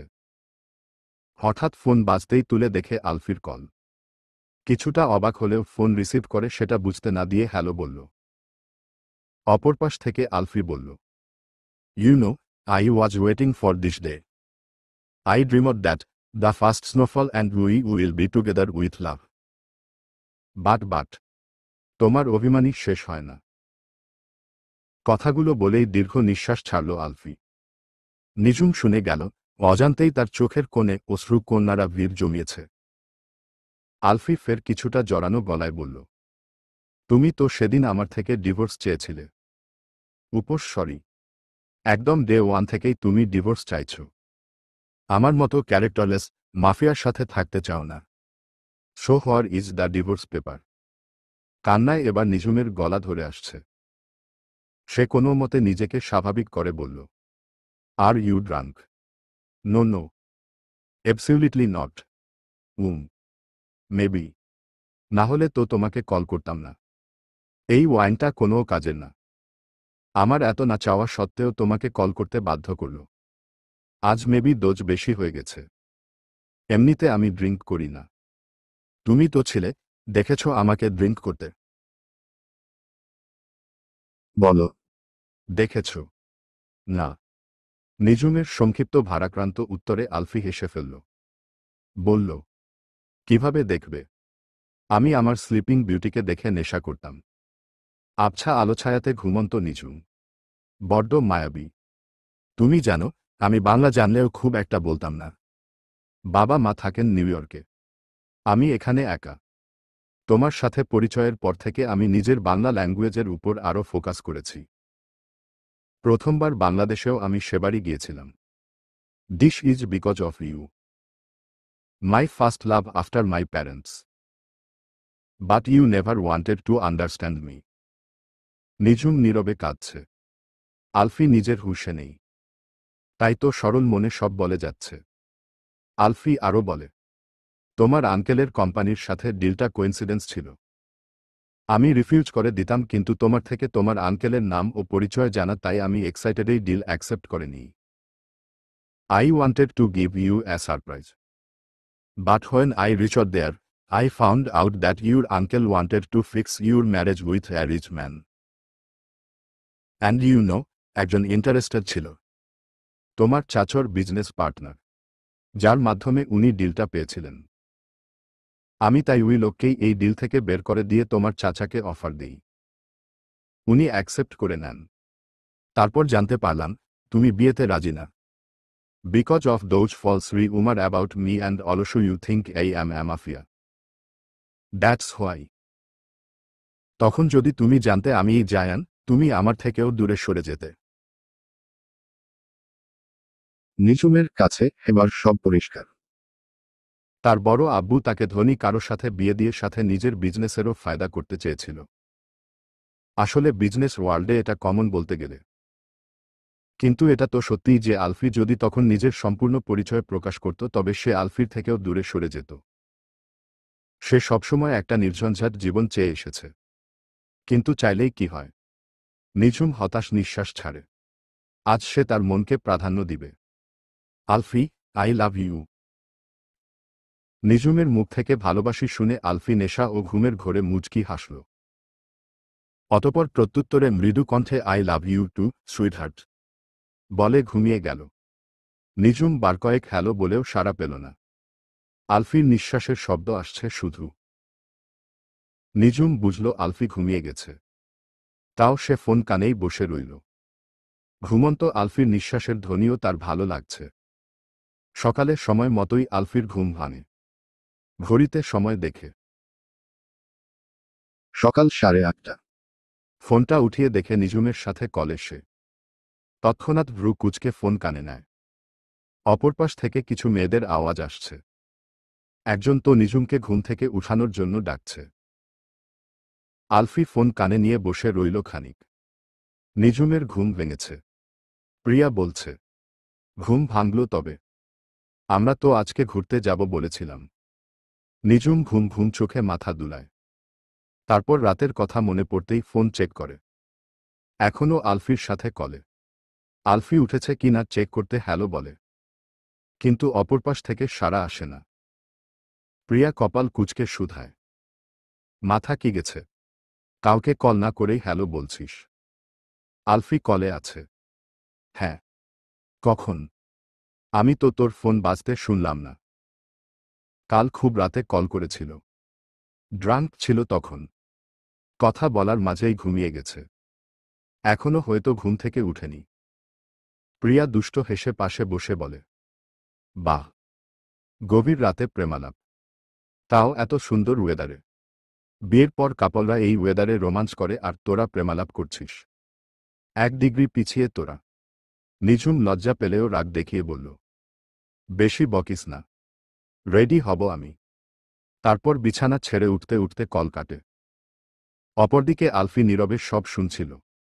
মুচকি হাসছিল সাথে। কিন্তু পরক্ষণেই মনে প্রশ্ন জাগে, কি বলেছে নিঝুমকে? অতপর ফ্রেশ হতে গেল। ফ্রেশ হয়ে কল রেকর্ড শুনে নিবে। ডোস লেকে ঘুরতে গিয়েছে প্রিয়া, নিঝুম ও রেহামরা। এটি একটি কৃত্রিম লেক। শীতকালে এর পানি জমে বরফে পরিণত হয়। কিন্তু এখনও লেকের পানি পুরোপুরি জমেনি। কিছুদিন পর জমে বরফ হলে এখানে স্কেটিং করে দর্শনার্থীরা। মৃদু রোদ উঠেছে। গাছের ফাঁক দিয়ে রোদেরা লুকোচুরি খেলছে। কিন্তু এই রোদ মাইনাস তাপমাত্রার কনকনে শীতের জন্য পর্যাপ্ত নয়। রেহাম ও প্রিয়ারা একে অপরকে বরফ ছুঁড়ে ছুঁড়ে মজা করছে। নিঝুম হাঁটু গেড়ে বসে মোটা গ্লাভস পরা হাতে বরফ দিয়ে কিছু বানানোর চেষ্টায়।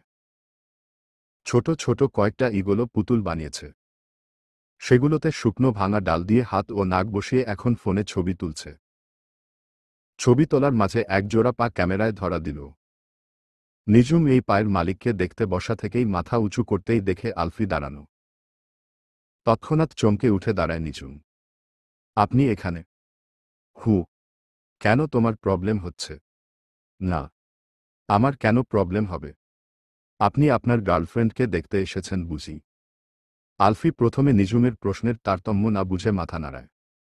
তার কাছে তো গার্লফ্রেন্ড, বউ সবই নিঝুম। পরক্ষণেই সন্দেহ হতেই ভ্রু কুঁচকে শুধায়। গার্লফ্রেন্ড? হু? রেহাম? রেহাম আমার গার্লফ্রেন্ড তোমাকে কে বলল? সব বলতে হয় না। আপনি ওর প্রতি ইন্টারেস্টেড বলেই ওকে জব দিয়েছেন। আলফি অবাক হচ্ছে।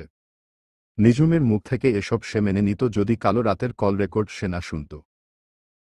কিন্তু কাল তো নেশার ঘোরে সবই সে ক্লিয়ার করে দিয়েছে। আলফির রাগ হচ্ছে। নিঝুমের বাহুতে শক্ত হাতে ধরে নিজের দিকে টেনে এনে বলে, ইউ নো হোয়াট?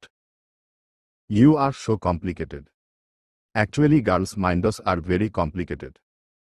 নিঝুম নিজেকে ছাড়াতে চেষ্টা করতে করতে বলে, মোটেও না। আপনি বলুন, আপনি কেন রেহামকে জব অফার করেছেন? ও তো অ্যাপ্লাইও করেনি। দমে যায় আলফি। নিঝুমের হাত ছেড়ে বলে, আমার কাছে মনে হয়েছে she is capable. That's why. Nijhum তাচ্ছিল্য করে বলল, ওহ তাই? একজন আপনার অফিসে অ্যাপ্লাই করলই না, ইন্টারভিউ দিল না, কিন্তু আপনি জেনে গেলেন সে কেপেবল। আপনাকে কি ও স্বপ্নে এসে নিজের ক্যাপাবিলিটি দেখিয়েছিল? আলফি খানিক বিরক্তি নিয়ে এগুলো নিঝুমের দিকে। তারপর বলল, লিসেন, তোমার যদি মনে হয় যে আমি ওর প্রতি ইন্টারেস্টেড, তাহলে তুমি ভুল। রেহাম অ্যাপ্লাই করেছিল, তবে সেটা এখন না, অনেক আগে।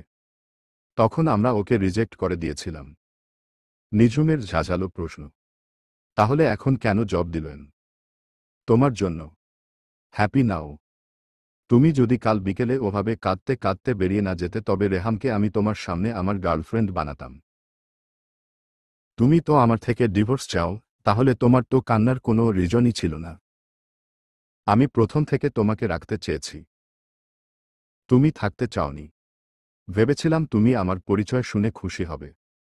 But no. সরাসরি ডিভোর্স চেয়ে বসলে। নিঝুম নত মস্তকে দাঁড়ানো। আলফি আরও বলে, I know I was wrong. And I confess this.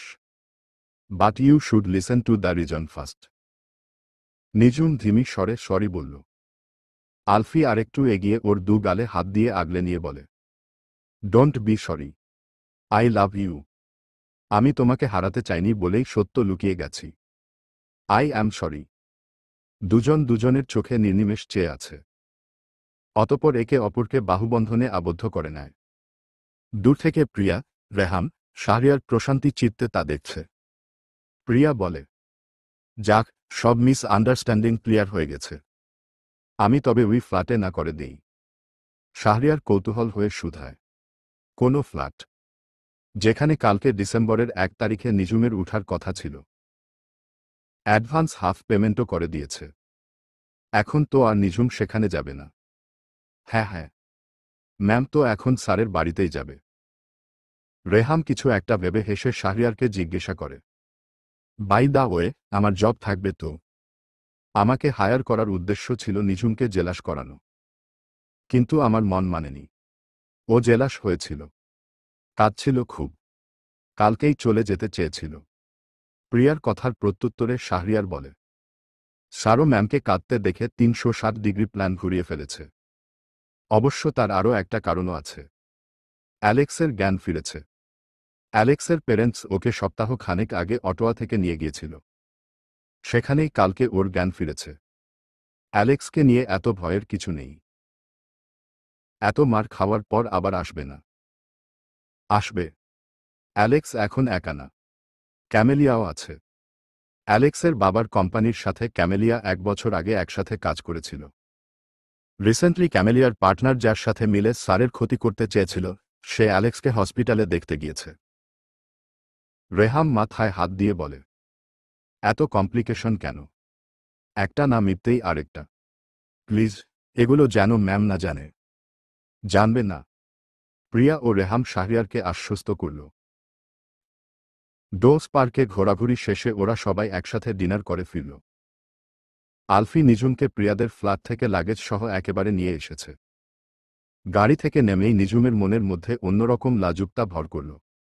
দাঁড়িয়ে রইল বাইরেই। আলফি বাড়ির দরজার কাছে গিয়ে পেছনে ফিরে নিঝুমকে ঠায় দাঁড়িয়ে থাকতে দেখে বলে, what happened? Why are you standing? Nijhum থতমত খেয়ে কিছু বলতে চাইল কিন্তু বলার মতো কিছু না পেয়ে কৃত্রিম হাসল। আলফি লাগেজটা দরজার কাছেই রেখে এসে নিঝুমের হাত ধরে ভেতরে নিয়ে যাচ্ছে। বাড়ির ভেতরে গিয়ে নিঝুম নিজের লাগেজ নিয়ে নিচতলার উই রুমটায় যাচ্ছে। আলফি পানি খেতে খেতে তার দেখে প্রশ্ন ছুড়ে, তুমি উই রুমে যাচ্ছ কেন? নিঝুম ঘুরে তাকালো। বলল, আমি তো উই রুমেই থাকি, তাই যাচ্ছি। আলফি পানির গ্লাসটা টেবিলে রেখে নিঝুমের দিকে এগিয়ে আসে। তারপর দুষ্ট হেসে নিঝুমের কপাল থেকে গাল পর্যন্ত আঙুলের স্পর্শ এঁকে বলে, sweetheart, that time you didn't know that I am your husband, but now you know. শো। শিউরে উঠল নিঝুম, শুকনো ঢোক গিলল। মুখের কথা তোতলে যাচ্ছে। বলে, I think we should take some time. Alfie হতাশ হয়ে বলল, বিয়ের পর থেকে তো। তুমি যেহেতু টাইম চাচ্ছ, ওকে। তারপর আলফি সিঁড়ি দিয়ে উপরে উঠতে শুরু করলে নিঝুম বলে, আমাদের রিসেপশন পর্যন্ত টাইম চাই। আমি চাই পুরো দুনিয়া জানুক আমি তোমার ওয়াইফ। কোনো লুকোচুরি না। আলফি হাসল। অতঃপর বলল, I also want to announce our marriage in front of everyone. And it will be soon. বলেই আলফি মৃদু হেসে উপরে চলে গেল। রুমে গিয়ে শাহরিয়ারকে কল করল। আপডেট বলো। স্যার, অ্যালেক্স অনেকটাই রিকভার করেছে। এসব মিস্টার প্যাটিসনের জন্যই সম্ভব হয়েছে। আই থিঙ্ক উনি অ্যালেক্সের মাধ্যমে আপনার উপর। তুমি নজর রাখো। তারপর ফোন কেটে আলফি খানিক চিন্তায় পড়ল। আজকে সকালেই জানতে পেরেছে অ্যালেক্স কোমা থেকে ফিরেছে। কিন্তু প্যাটিসন অ্যালেক্সকে আসলে কী কারণে সাহায্য করছে সেটাই ঠিকভাবে বুঝতে পারছে না। প্যাটিসন চাইলে তার সাথে সামনাসামনি ফাইট করতে পারে কিন্তু সে ক্যামেলিয়াকে ব্যবহার করে এখন অ্যালেক্সকে। এই প্যাটিসনের অধ্যায় তার লাইফ থেকে যত দ্রুত সম্ভব সরাতে হবে। ক্যামেলিয়ার সাথে প্যাটিসনও এক্সপোজ হয়েছে। ওদের দুজনের নামেই পুলিশ কমপ্লেন করে রেখেছে আলফি। ভাবনাচিন্তা বাদ দিয়ে আলফি ফ্রেশ হতে গেল। নিঝুম হাত মুখ ধুয়ে বের হতেই দেখল ফোন ভাইব্রেট হচ্ছে। ফোন উঠিয়ে দেখে প্রিয়া দুইবার কল করেছে।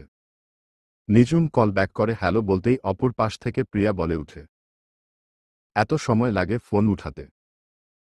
দুইবার কল করলাম। কি করছিলি এতক্ষণ? আলফির সাথে রোমান্স করছিলি বুঝি? বলেই হিহি করে হাসল প্রিয়া। নিঝুম লাজুকভাবে কপট রাগ দেখিয়ে বলে, বেশি বুঝিস তুই। আমি ওয়াশরুমে ফ্রেশ হতে গিয়েছিলাম। ও, আমি আরও ভাবলাম হাজবেন্ডের সাথে রোমান্স করছিস হয়তো। আজ তো তোদের ফার্স্ট নাইট হওয়ার কথা, এ যে হাজবেন্ড ওয়াইফ। প্রিয়া ও রেহাম হাসছে। নিঝুম বলে, না, আমি ওর থেকে সময় চেয়েছি। আরও সময়? কি ভাই তুই? তোদের বিয়ের 2 মাস হলো, এখনো সময়ই নিচ্ছিস। বেচারা আলফি। মায়া হচ্ছে ওর জন্য। এই শীতের রাতেও বেচারার বউ থেকেও নেই। এত হট ওয়াইফ থাকতেও সিঙ্গেল কাটাতে হচ্ছে। প্রিয়ার এই অসভ্য কথাতে নিঝুম বিরক্ত হচ্ছে। এসব ভাট না বকে কেন কল করেছিস সেটা বল। প্রিয়া ডোন্ট কেয়ার মুডে বলল, তোদের সিচুয়েশন জানতে। ইউ নো, আমি ও রেহাম তোদের সিচুয়েশন জানতে এক্সাইটেড ছিলাম। কিন্তু আমরা হতাশ। তুই কি না এই রোমান্টিক স্নোফলের ওয়েদারে আলফিকে দূরে সরিয়ে রাখছিস? জেনেছিস না? এবার রাখো। বলেই নিঝুম কলকে টে দিল। তারপর লম্বা করে শ্বাস নিয়ে মোটা ব্ল্যাঙ্কেট জড়িয়ে শুয়ে পড়ল। সকালে ব্রেকফাস্ট টেবিলে বসে আলফি বলল, তোমার বড় আম্মুদের বলেছ? কি?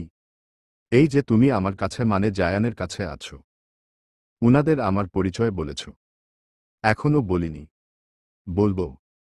এক কাজ করো, উনাদের এখানেই ডেকে নাও। আমিও মমুর ড্যাডকে আসতে বলেছি। নেক্সট উইকে তো তোমার বার্থডে। একটা ফ্যামিলি গেট টুগেদার হয়ে যাক। উনারাও সারপ্রাইজ পাবে। নিঝুম খুব খুশি হল। আচ্ছা, আমি এখনই কল করে বলছি। আলফি হালকা হেসে খেতে থাকে। নাস্তা শেষে নিঝুম নির্ঝরকে কল করল। তারপর তার বার্থডের জন্য আসতে বলল। নির্ঝর প্রথমে জায়ান জেনে যাবে বলে না করলেও নিঝুমের জোরাজোরিতে হার মেনে রাজি হল। বলল, দেখ, আব্বু তোকে পেলেই উই জায়ানের কাছে তুলে দিতে চাইবে। ওহো ভাইয়া, রিল্যাক্স। আমি জায়ানকে ভয় পাই না। বড় আব্বু যা খুশি করুক। আমি তোদেরকে আমার বার্থডেতে চাই মানে চাই। তোর যেহেতু চিন্তা নেই তাহলে আর কি বলবো। ইদানিং এমনিতেও খেয়াল করেছি তুই জায়ানকে ভয় পাস না। এটা ভালো। আমি আব্বুকে রাজি করানোর চেষ্টা করব। কিন্তু তুই তো জানিস আব্বু তোর জন্মদিনে তোর জন্য সেই 4 বছর থেকে একটা চকলেটও আনে না। সেখানে এত দূর যাবে। হুট করেই নিঝুমের মন খারাপ হয়ে গেল। ছোটবেলা থেকে বড় আব্বুর তার প্রতি এই তিক্ত মনের পরিচয় সে জানে। আগে খুব কাঁদত। এখন আর কাঁদে না। অভ্যাস হয়ে গেছে যে। নিঝুম বলল। বলে দেখ। যদি কোনো উদ্দেশ্যে হলেও রাজি হয়। নির্ঝর সায় দিল। মিসেস আয়েশা তো নিঝুমের বার্থডেতে কানাডাতে ওর সাথে দেখা করতে যাবে শুনে মহা খুশি। এখনই ওর জন্য কি কি নিবে, রান্না করে নিবে সেসবের লিস্ট করতে লেগে পড়েছে। কতদিন পর নিঝুমকে দেখবেন তিনি। মিস্টার নয়ন রাজি হবে কি না তা নিয়ে নির্ঝর সন্দিহান। কিন্তু নির্ঝরকে অবাক করে দিয়ে তিনিও রাজি হয়ে গেলেন। তিনি বললেন, চলো তবে। আমারও কানাডাতে একটা কাজ আছে। নির্ঝর ব্যাবাচ্যাকা খেয়ে মাথা দুলিয়ে বাবার স্টাডি রুম থেকে বেরিয়ে এলো। কিন্তু এদিকে মিস্টার নয়নের রাজি হওয়ার আরেকটা কারণ, কানাডাতে জায়ানের কোম্পানির সাথে ডিলটা নিয়েই একটা মিটিং আছে। জায়ানও কানাডাতে। আর নিঝুমও। তাই জায়ানের কাছে নিঝুমকে তুলে দিতেই চান তিনি। আলফিও নিঝুমের জন্য একটা সারপ্রাইজ প্ল্যান করছে। যেটা ও ওর 20তম জন্মদিনের দিনই দিবে। আলফি কিংস্টনে এসেছে অ্যালেক্সের সাথে দেখা করতে। হাতে ফুলের বুফে। অ্যালেক্সের মা আলফিকে এখানে পছন্দ করছেন না। তিনি ছেলের কেবিন থেকে বেরিয়ে যান। আলফির বাবা মিস্টার অ্যান্ডারসন নীরব হয়ে আছেন। আলফি অ্যালেক্সের বেডের কাছে ফুলের বুফেটা রেখে বলল, how do you feel now? Alex আলফিকে দেখে হতবাক হয়ে চেয়ে আছে।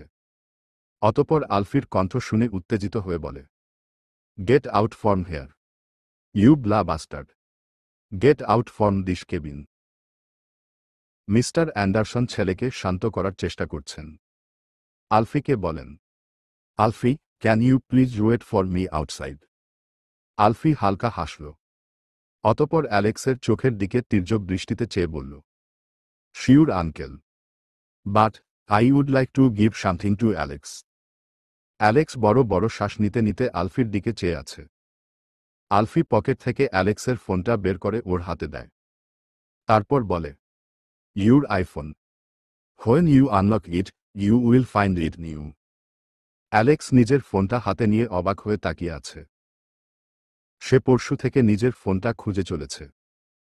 প্যাটিসনকে সে বলেছে যে ওই রাতে নিঝুমের যে ভিডিও করেছিল যখন নিঝুম সেন্সলেস ছিল, সেটা সে দিবে। ভিডিওটা দিয়ে আলফিকে ব্ল্যাকমেইল করা যাবে। আলফি তো জানে না কী ধরনের ভিডিও অ্যালেক্সের কাছে আছে। কিন্তু অ্যালেক্স তার ফোনটাই পাচ্ছিল না।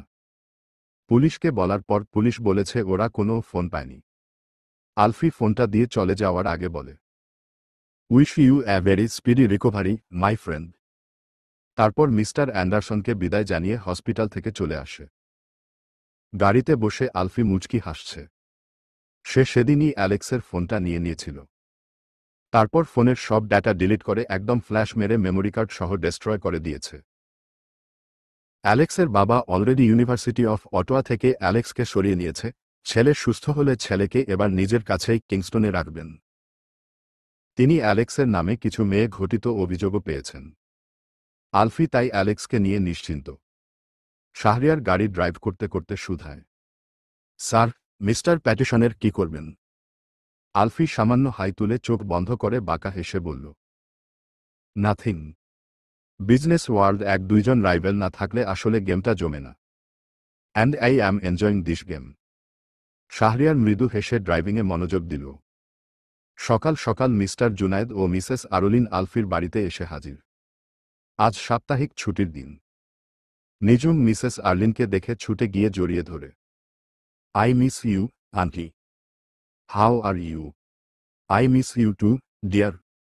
মিস্টার জুনায়েদ নিজের হাতের দিকে ইশারা করে বলেন, তোমার আন্টি দেখো, তোমার জন্য কত কিছু নিয়ে এসেছে। তিনি ব্যাগগুলো রাখলেন। নিঝুম ব্যাগ খুলে দেখে তাতে স্ট্রবেরি কেক, রাসবেরি ও ব্লুবেরি কেক, পেস্ট্রি এসবে ভরা।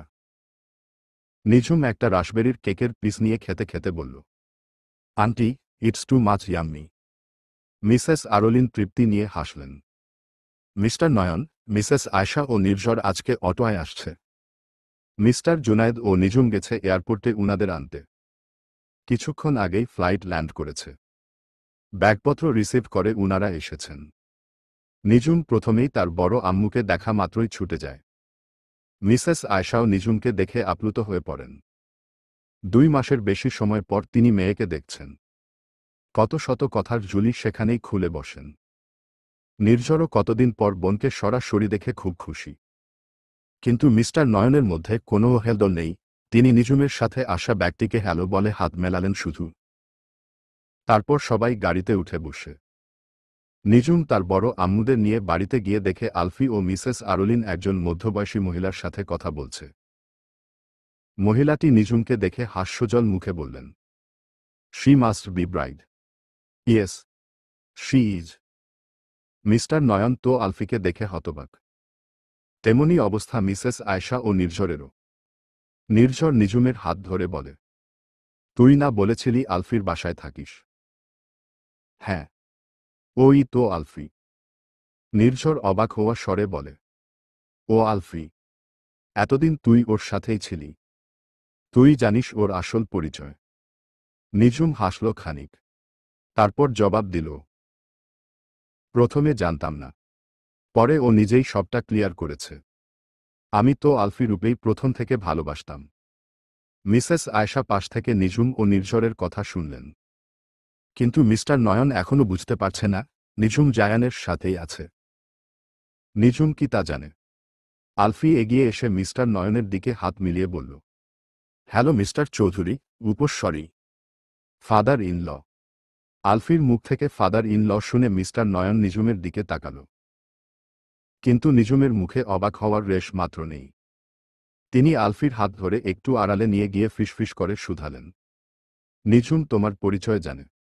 আমি তো আরও এসেছিলাম নিঝুমকে তোমার হাতে তুলে দিতে। তুমি ইমেইল চেক করো। পরশু তোমাকে ইমেইল করেছিলাম।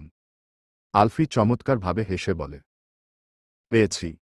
আপনার ইচ্ছাও পূর্ণ হবে। কালকে ঝুমের বার্থডেতে আপনি আমার হাতে তুলে দিবেন। আগামীকাল আমাদের রিসেপশন। মিস্টার নয়ন যেন ঘোরের মধ্যে। নিঝুম যার সাথে সংসার করতে চায় না বলে পালিয়ে এসেছে, তার সাথে এতদিন এক বাড়িতেই থাকছে।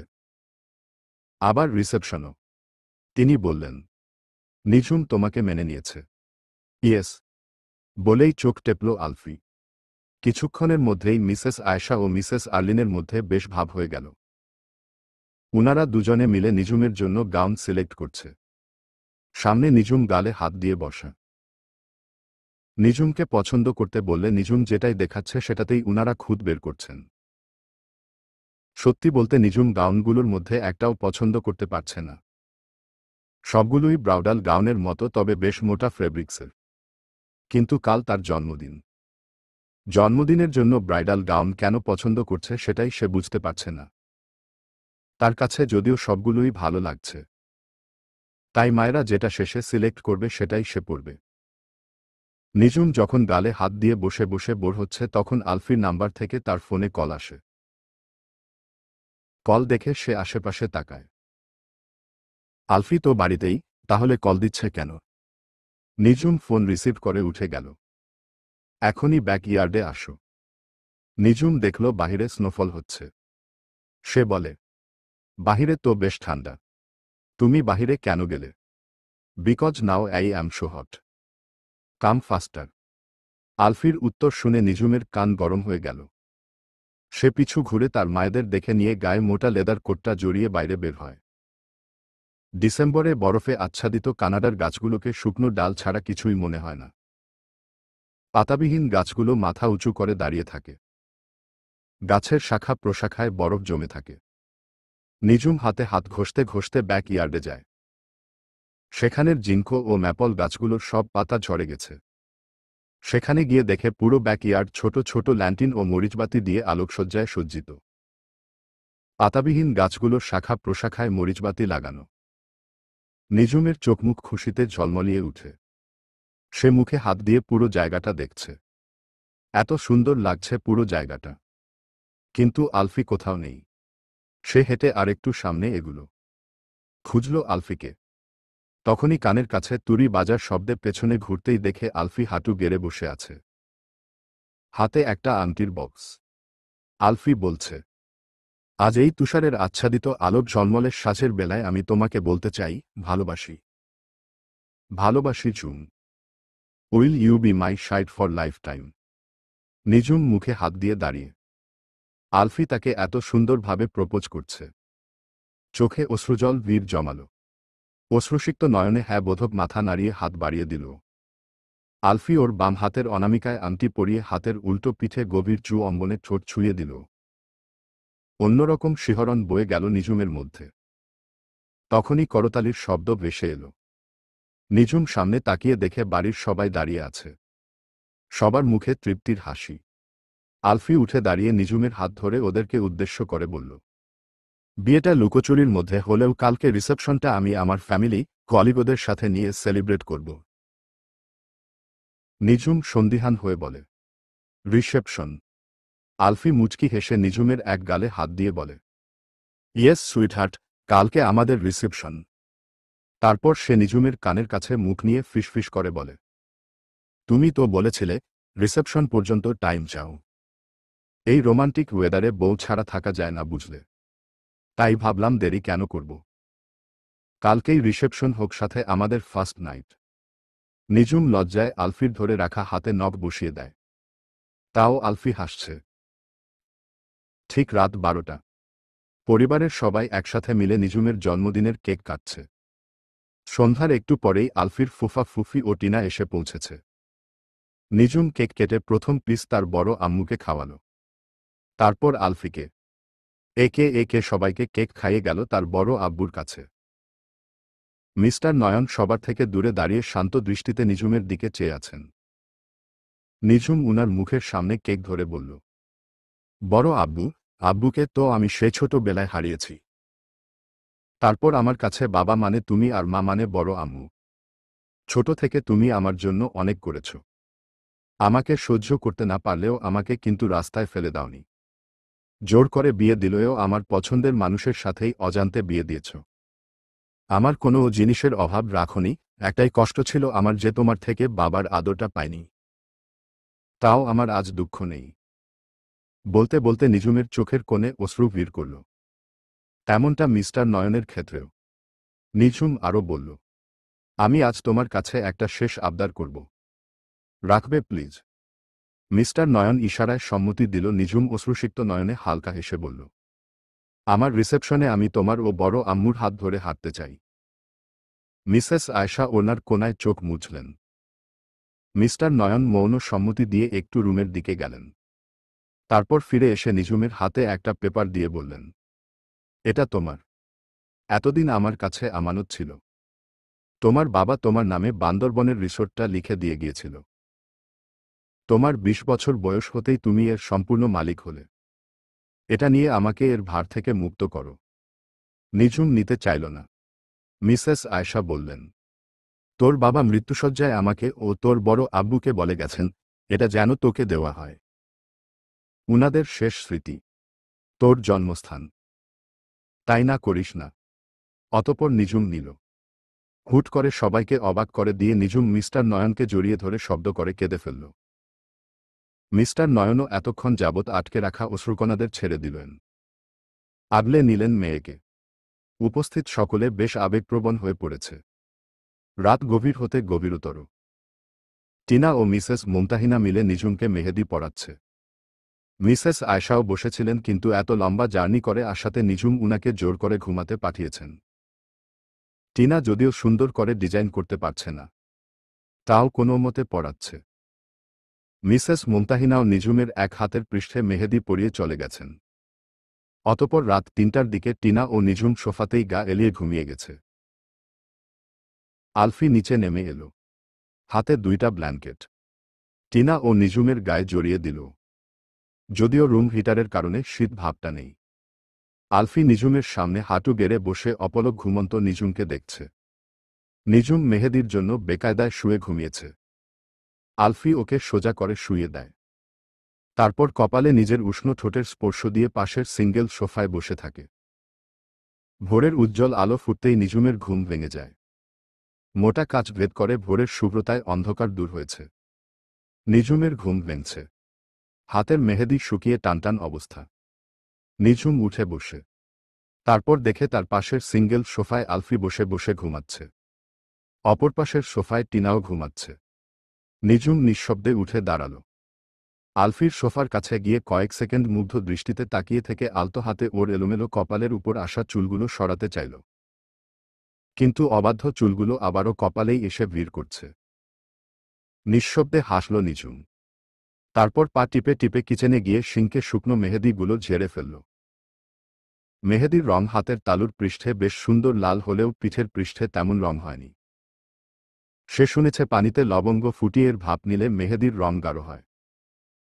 তাই ভাবল চা বানাবে আর তাতে লবঙ্গ দিবে। যেই ভাবা সেই কাজ। চা বানাতে লেগে পড়ল। প্রথমে পানিতে লবঙ্গ ফুটিয়ে হাতে ভাপ নিল। তারপর ফ্রিজ থেকে মিল্ক বের করে ফুটন্ত লবঙ্গের পানিতে পুরোটাই ঢেলে দিল। যেহেতু সবার জন্য বানাবে, এখন গুঁড়ো দুধ খুঁজছে। পা উঁচু করে কিচেন ক্যাবিনেটে খুঁজছে। তখনই কোমরে পুরুষালী হাতের স্পর্শ অনুভব করে। অতপর কাঁধেও থুতনির স্পর্শ। শরীরে দারুণ শিহরণ বয়। নিঝুম বুঝে যায় আলফি। আলফি ঘুম ঘুম স্বরে বলে, sweetheart, what are you doing? Nijhum লাজুক হেসে জবাব দেয়, সবার জন্য চা বানাচ্ছি। আমারটায় সুগার অর সুগার ফ্রি দিও না। Just 1 teaspoon honey. বলতে বলতে আলফি নিঝুমকে আরো শক্ত করে জড়িয়ে ধরে ওর কাঁধে হালকা করে নাক ঘষে। নিঝুম কেঁপে উঠে। কাপা লাজুক স্বরে বলে, কি করছো? বাড়িতে কিন্তু সবাই আছে। They are sleeping. So don't disturb me. Alfie আরো ঘনিষ্ঠ হতে চাইল। হুট করে সসপ্যানে চায়ের জন্য বসানো দুধ উতলে উঠে পড়ে যেতে ধরলে নিঝুম দ্রুত নিজেকে ছাড়িয়ে নিয়ে চুলা বন্ধ করে। তারপর কোমরে হাত গুজে বলে, দেখলে, তোমার জন্য দুধ উতলে পড়ে যাচ্ছিল। যাও তো, গিয়ে ফ্রেশ হয়ে আসো। আলফিকে এক প্রকার ঠেলেই সেখানে থেকে পাঠায়। যাওয়ার আগে আলফি নিঝুমের গালে টুপ করে ঠোঁট ছুঁয়ে যায়। লজ্জাবতী লতার ন্যায় নিঝুম মাথা নুয়ে আবার চা বানানোতে মনোযোগ দেয়। সাদা ফুল নেক ও ফুল স্লিভসের প্রিন্সেস গাউন পরেছে নিঝুম। চুলগুলো কার্লি করে ছেড়ে রাখা। মাথায় ডায়মন্ডের খুব সুন্দর একটা ক্রাউন পরেছে। কানে ডায়মন্ড ইয়ারিং ও হাতে একটা করে ডায়মন্ড চুড়ি। নিঝুম তৈরি। টিনা তৈরি করেছে ওকে। মিসেস আয়শা নিঝুমের সাজ হয়েছে কিনা দেখতে এসে মেয়েকে অপলক নয়ন ভরে দেখলেন। তার প্রিন্সেসকে আজ সত্যি প্রিন্সেস লাগছে। তিনি মাশা আল্লাহ বললেন কয়েকবার। টিনা বলল, বলো আন্টি, কেমন সাজিয়েছি? অনেক সুন্দর। আমার প্রিন্সেসকে সত্যি প্রিন্সেস লাগছে। তাহলে তো আমাদের প্রিন্স চার্মিংয়ের আর রক্ষে নেই। বেচারা আজ বেহুশ না হয়ে যায়। টিনার সাথে সাথে মিসেস আয়শাও হাসলেন। নিঝুম লাজুক হেসে হাত দিয়ে মুখ ঢেকে ফেলল। তখন দরজায় নক পড়ল। টিনা দরজা খুলে দেখে নির্ঝর। কি চাই? নির্ঝর ভ্রু কুঁচকাল। বলল, কি চাই মানে? গেস্টরা গার্ডেনে এসে পড়েছে। আর কতক্ষণ? ওর সাজ হয়ে গেছে, নিয়ে আসছি। বলেই টিনা নির্ঝরের মুখের উপর দরজা বন্ধ করে দেয়। নির্ঝর ব্যাবাচ্যাকা খেয়ে কয়েক সেকেন্ড বোকার মতো বন্ধ দরজার দিকে চেয়ে থাকে। তারপর বিরক্তিতে কিরমির করতে করতে চলে যায়। মিস্টার নয়ন এসে দাঁড়িয়েছেন নিঝুমের রুমের দরজার সামনে। নিঝুম তার কাছে আবদার করেছে আজ সে যেন নিঝুমকে নিয়ে হেঁটে আলফির হাতে তুলে দেয়। তিনি দরজায় নক করলেন। এবারও টিনা নির্ঝর মনে করে বিরক্তি নিয়ে দরজা খুলে দেখে মিস্টার নয়ন। তারপর অপ্রস্তুত হয়ে মোলায়েম স্বরে ভেতরে আসতে বলে। মিস্টার নয়ন বলেন, সময় হয়ে গেছে। নিঝুম কই? তখনই নিঝুম এগিয়ে আসে। মিস্টার নয়ন নিঝুমকে দেখে আড়ালে চোখের কোণে জমা পানিটুকু মুছে নিয়ে নিজের কনুই বাড়িয়ে দেয়। নিঝুমও আপ্লুত হয়ে কোনো মতে নিজের আবেগী ভাব লুকিয়ে মিস্টার নয়নের হাত ধরে। আলফির বাড়ির গার্ডেনেই খোলা আকাশের নিচে সাজানো হয়েছে স্টেজ। শুভ্র গোলাপে সজ্জিত স্টেজ থেকে রেড কার্পেট বিছানো। গেস্টদের জন্য দুই ধারে টেবিল চেয়ার। সকালেই পুরো জায়গাটা বরফে আচ্ছাদিত ছিল। অতঃপর বরফ সরিয়ে জায়গাটাকে ঠিক করা হয়েছে। পাতা ঝাড়া, গাছে গাছে আর্টিফিশিয়াল ম্যাপল লিফ লাগানো। দুপুর শেষে বিকেলের সোনা মিষ্টি রোদে ঝলমল করছে। দেখে মনে হচ্ছে শরৎকালে কোনো মিষ্টি বিকেল। মিস্টার নয়ন ও মিসেস আয়েশার হাত ধরে নিঝুম রেড কার্পেটের উপর দিয়ে হেঁটে আসছে। ব্যাকগ্রাউন্ডে ভায়োলিনের সুর। আলফি স্টেজে শুভ্র স্যুট পরনে দাঁড়ানো সেই কাঙ্ক্ষিত মুহূর্তের অপেক্ষায়, যখন মিস্টার নয়ন নিঝুমকে তার হাতে তুলে দিবেন।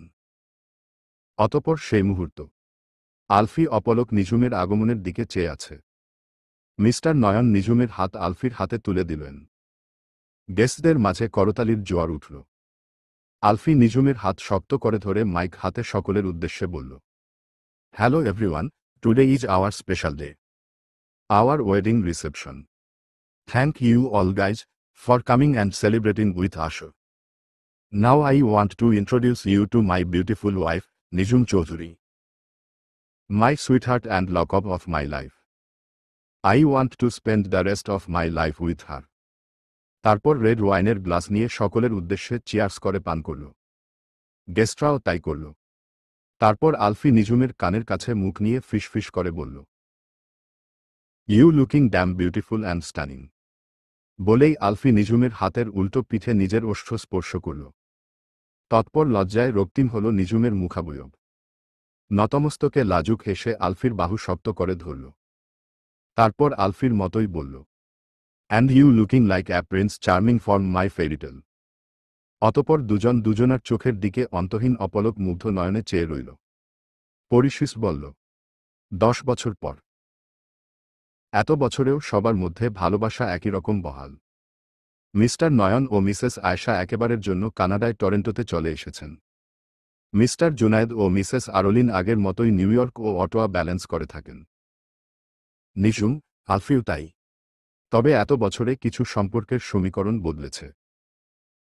নির্ঝরের সাথে টিনার বিয়ে হয়েছে। টিনা এখন নিঝুমের ননদ থেকে ভাবিও। আগস্টের এক সুন্দর সন্ধ্যা। নিঝুমের জীবনের বিশেষ একটা দিন। নিউ ইয়র্কে বাৎসরিক বিজ্ঞানের নতুন উদ্ভাবনের অনুষ্ঠান। বিশাল সেমিনার রুমে বিজ্ঞানমনস্ক মানুষদের মাঝে বসে আছে নিঝুম। পাশে তার পুরো পরিবার। কিন্তু নিঝুম বারবার পেছনের দরজার দিকে তাকিয়ে কারো অধীর অপেক্ষা করছে। নিঝুমের এই অস্থিরতা দেখে মিসেস আরোলিন মুচকি হাসলেন। বললেন, আলফি চলে আসবে। এখনো কেন আসছে না, আন্টি? ও বলেছিল ফাংশন শুরুর আগেই চলে আসবে। কিন্তু ফাংশন শুরু হয়েছে অনেকক্ষণ। রিল্যাক্স। তুমি এত টেনশন করো না। চলে আসবে। একটা বাচ্চা ছেলে নিঝুমের হাত ধরে বলল, yes mamma, relax. Dad will be soon here. Now hold my hand. নিজের 4.5 বছর বয়সী ছেলে আরানের কথা শুনে মুচকি হাসল নিঝুম। ছেলেটা একদম তার বাবার মতো হয়েছে। তখনই স্টেজে পুরস্কার দিতে একজনকে ডাকা হল, যাকে দেখে নিঝুম সহ সবাই অবাক। অবাক হয়নি কেবল নির্ঝর, টিনা ও আরান। স্টেজে আলফি এসে মাইক নিয়ে পুরস্কার প্রাপ্তের নাম ঘোষণা করল। সবাই করতালিতে মুখরিত। মিসেস আয়েশা খুশিতে আবেগী হয়ে নিঝুমের কপালে চুমু আঁকলেন। মিসেস আর্লিনও তাই করলেন। মিস্টার নয়ন ও মিস্টার জুনায়েদ ওর মাথায় হাত বুলিয়ে স্টেজে যেতে ইশারা করলেন। নিঝুম স্টেজের দিকে ফের তাকাল। তার ভালোবাসার মানুষটার মুখে অফুরন্ত গর্বের হাসি। নিঝুম নিজের ছেলের হাত ধরে স্টেজের দিকে অগ্রসর হল। স্টেজে উঠার প্রথম ধাপে পা রাখতেই আলফি এগিয়ে গিয়ে হালকা ঝুঁকে নিজের হাত বাড়িয়ে দিল। তৎক্ষণাৎ সেমিনার রুমে আবারও করতালির জোয়ার। নিঝুম লজ্জাবতী লতার ন্যায় মাথা নুয়ে আলফির হাতে হাত রেখে স্টেজে উঠল। অতঃপর আলফির হাত থেকেই পুরস্কার গ্রহণ করল। সবার উদ্দেশ্য নিঝুম বলল, all of my achievements and success are dedicated to my almighty Allah. A very special thanks to my husband and all of my family members. They have been very supportive towards me over the years. I am extremely fortunate to have them as my family. Also thanks to the host for fulfilling one of my fondest dreams, Bollo, receiving this reward from my husband hand. Thank you. উপস্থিত সকলের উষ্ণ অভ্যর্থনার পর নিঝুম তার স্বামী ও সন্তানকে নিয়ে stage থেকে নেমে আসে। অতঃপর অনুষ্ঠান শেষে নিঝুম, আলফি ও আরান রাতের শহর ঘুরতে বের হয়। রাত বাড়তে বাড়তে আরান ঘুমিয়ে গেছে। আলফি গাড়ি ব্রুকলিন ব্রিজে থামালো। ব্রিজটি ম্যানহাটান এবং ব্রুকলিন বরোর মধ্যবর্তী ইস্ট নদীর উপর অবস্থিত। আলোক ঝলমলে ব্রিজটি রাতের বেলা বেশ আকর্ষণীয় লাগে। আরানকে ঘুমন্ত অবস্থায় গাড়িতে রেখে ওরা বের হয়। নদীর উপর বয়ে যাওয়া হালকা শীতল বাতাস। নিজুম রেলিংয়ের কাছে দাঁড়ায়। বাতাসে ওর চুলগুলো উড়ছে। উন্মুক্ত তারকা খচিত আকাশের দিকে দৃষ্টি রাখল তারা। আলফি পেছন থেকে ওকে ঘিরে জড়িয়ে রেলিংয়ে হাত রাখে। নিজুম প্রশান্তি চিত্তে হাসে। পরক্ষণেই ম্লান হেসে বলে, জানো, আজ আমার খুব আব্বু আম্মুকে মনে পড়ছে। সবাই আমার পাশে। আমি খুব খুশিও, কিন্তু আমি তাও তাদেরকে মিস করছি। আলফি ওকে আরও আগলে নিল। রেলিং থেকে হাত সরিয়ে জড়িয়ে ধরল নিজের বুকের সাথে। অতঃপর বলল, ওনারাও আজ খুব খুশি, কারণ তুমি খুশি। তুমি মন খারাপ করলে ওনারাও মন খারাপ করবে। সামনের মাসে আমাদের ম্যারেজ ডে। 11 বছর হতে যাচ্ছে। ভাবা যায় বিষয়টা? নিজুমের কথায় আলফি ভাবুক হলো। অতঃপর বলল, 11 বছর? আমার তো মনে হচ্ছে 4-5 বছর হবে। নিজুম মুখ বাঁকালো সামান্য। অতঃপর বলল, ছেলের বয়সই তো 4 বছরের বেশি, আর সে আসছে বিয়ের 4-5 বছর হয়েছে বলতে গেলে। বুঝি তো, বিয়ের 11 বছর বললে তো লোকে তোমাকে বুড়া বলবে, তাই না? কথাটা শুনে হাসলো আলফি। অতঃপর রম্যস্বরে জবাব দিল, আমি বুড়ো হলে তুমিও তো বুড়ি। নিঝুম ঘুরে আলফির দিকে ছোট্ট ছোট্ট চোখ করে তাকিয়ে বিরোধ করল, মোটেও না। আমার সবে 30 চলে, তুমি তো 40 বছরের বুড়ো। আলফি খানিকটা ভাব নিয়ে বলল, দেখে তাই মনে হয় নাকি? হ্যাঁ, দেখে মনে হয় না বলেই তো আমি জনে জনে বলে বেড়াবো এই লোকের বয়স 40। সে প্রায় 11 বছর যাবৎ ম্যারিড। তার একটা সুন্দরী বউ আছে, সাথে কিউট ও দুষ্ট একটা ছেলেও আছে। কথাটা বলে মুখ বাঁকিয়ে ঘুরে দাঁড়ালো নিঝুম। আলফি শব্দ করে হাসলো কথাটা শুনে। তারপর নিঝুমকে নিজের দিকে ঘুরিয়ে বলল, আর ইউ জেলাস? নিঝুম অভিমানী কণ্ঠে উত্তর করল, ইয়েস আই অ্যাম। হোস্ট মেয়েটা তোমার দিকে কিভাবে তাকাচ্ছিল। আরও কতগুলো মেয়ে তোমাকে যেন চোখ দিয়েই গিলে খাচ্ছিল।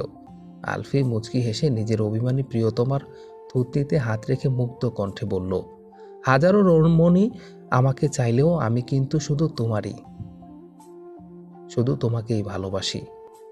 এই প্রকৃতি, এই রাত, এই ঝলমলে আলো ছায়াও জানে আমি কতটা আসক্ত তোমার প্রতি। তোমার প্রণয়ের আসক্তি ওয়াইনের থেকেও তীব্র, বুঝলে sweetheart? I love you more than 1000 million of Times.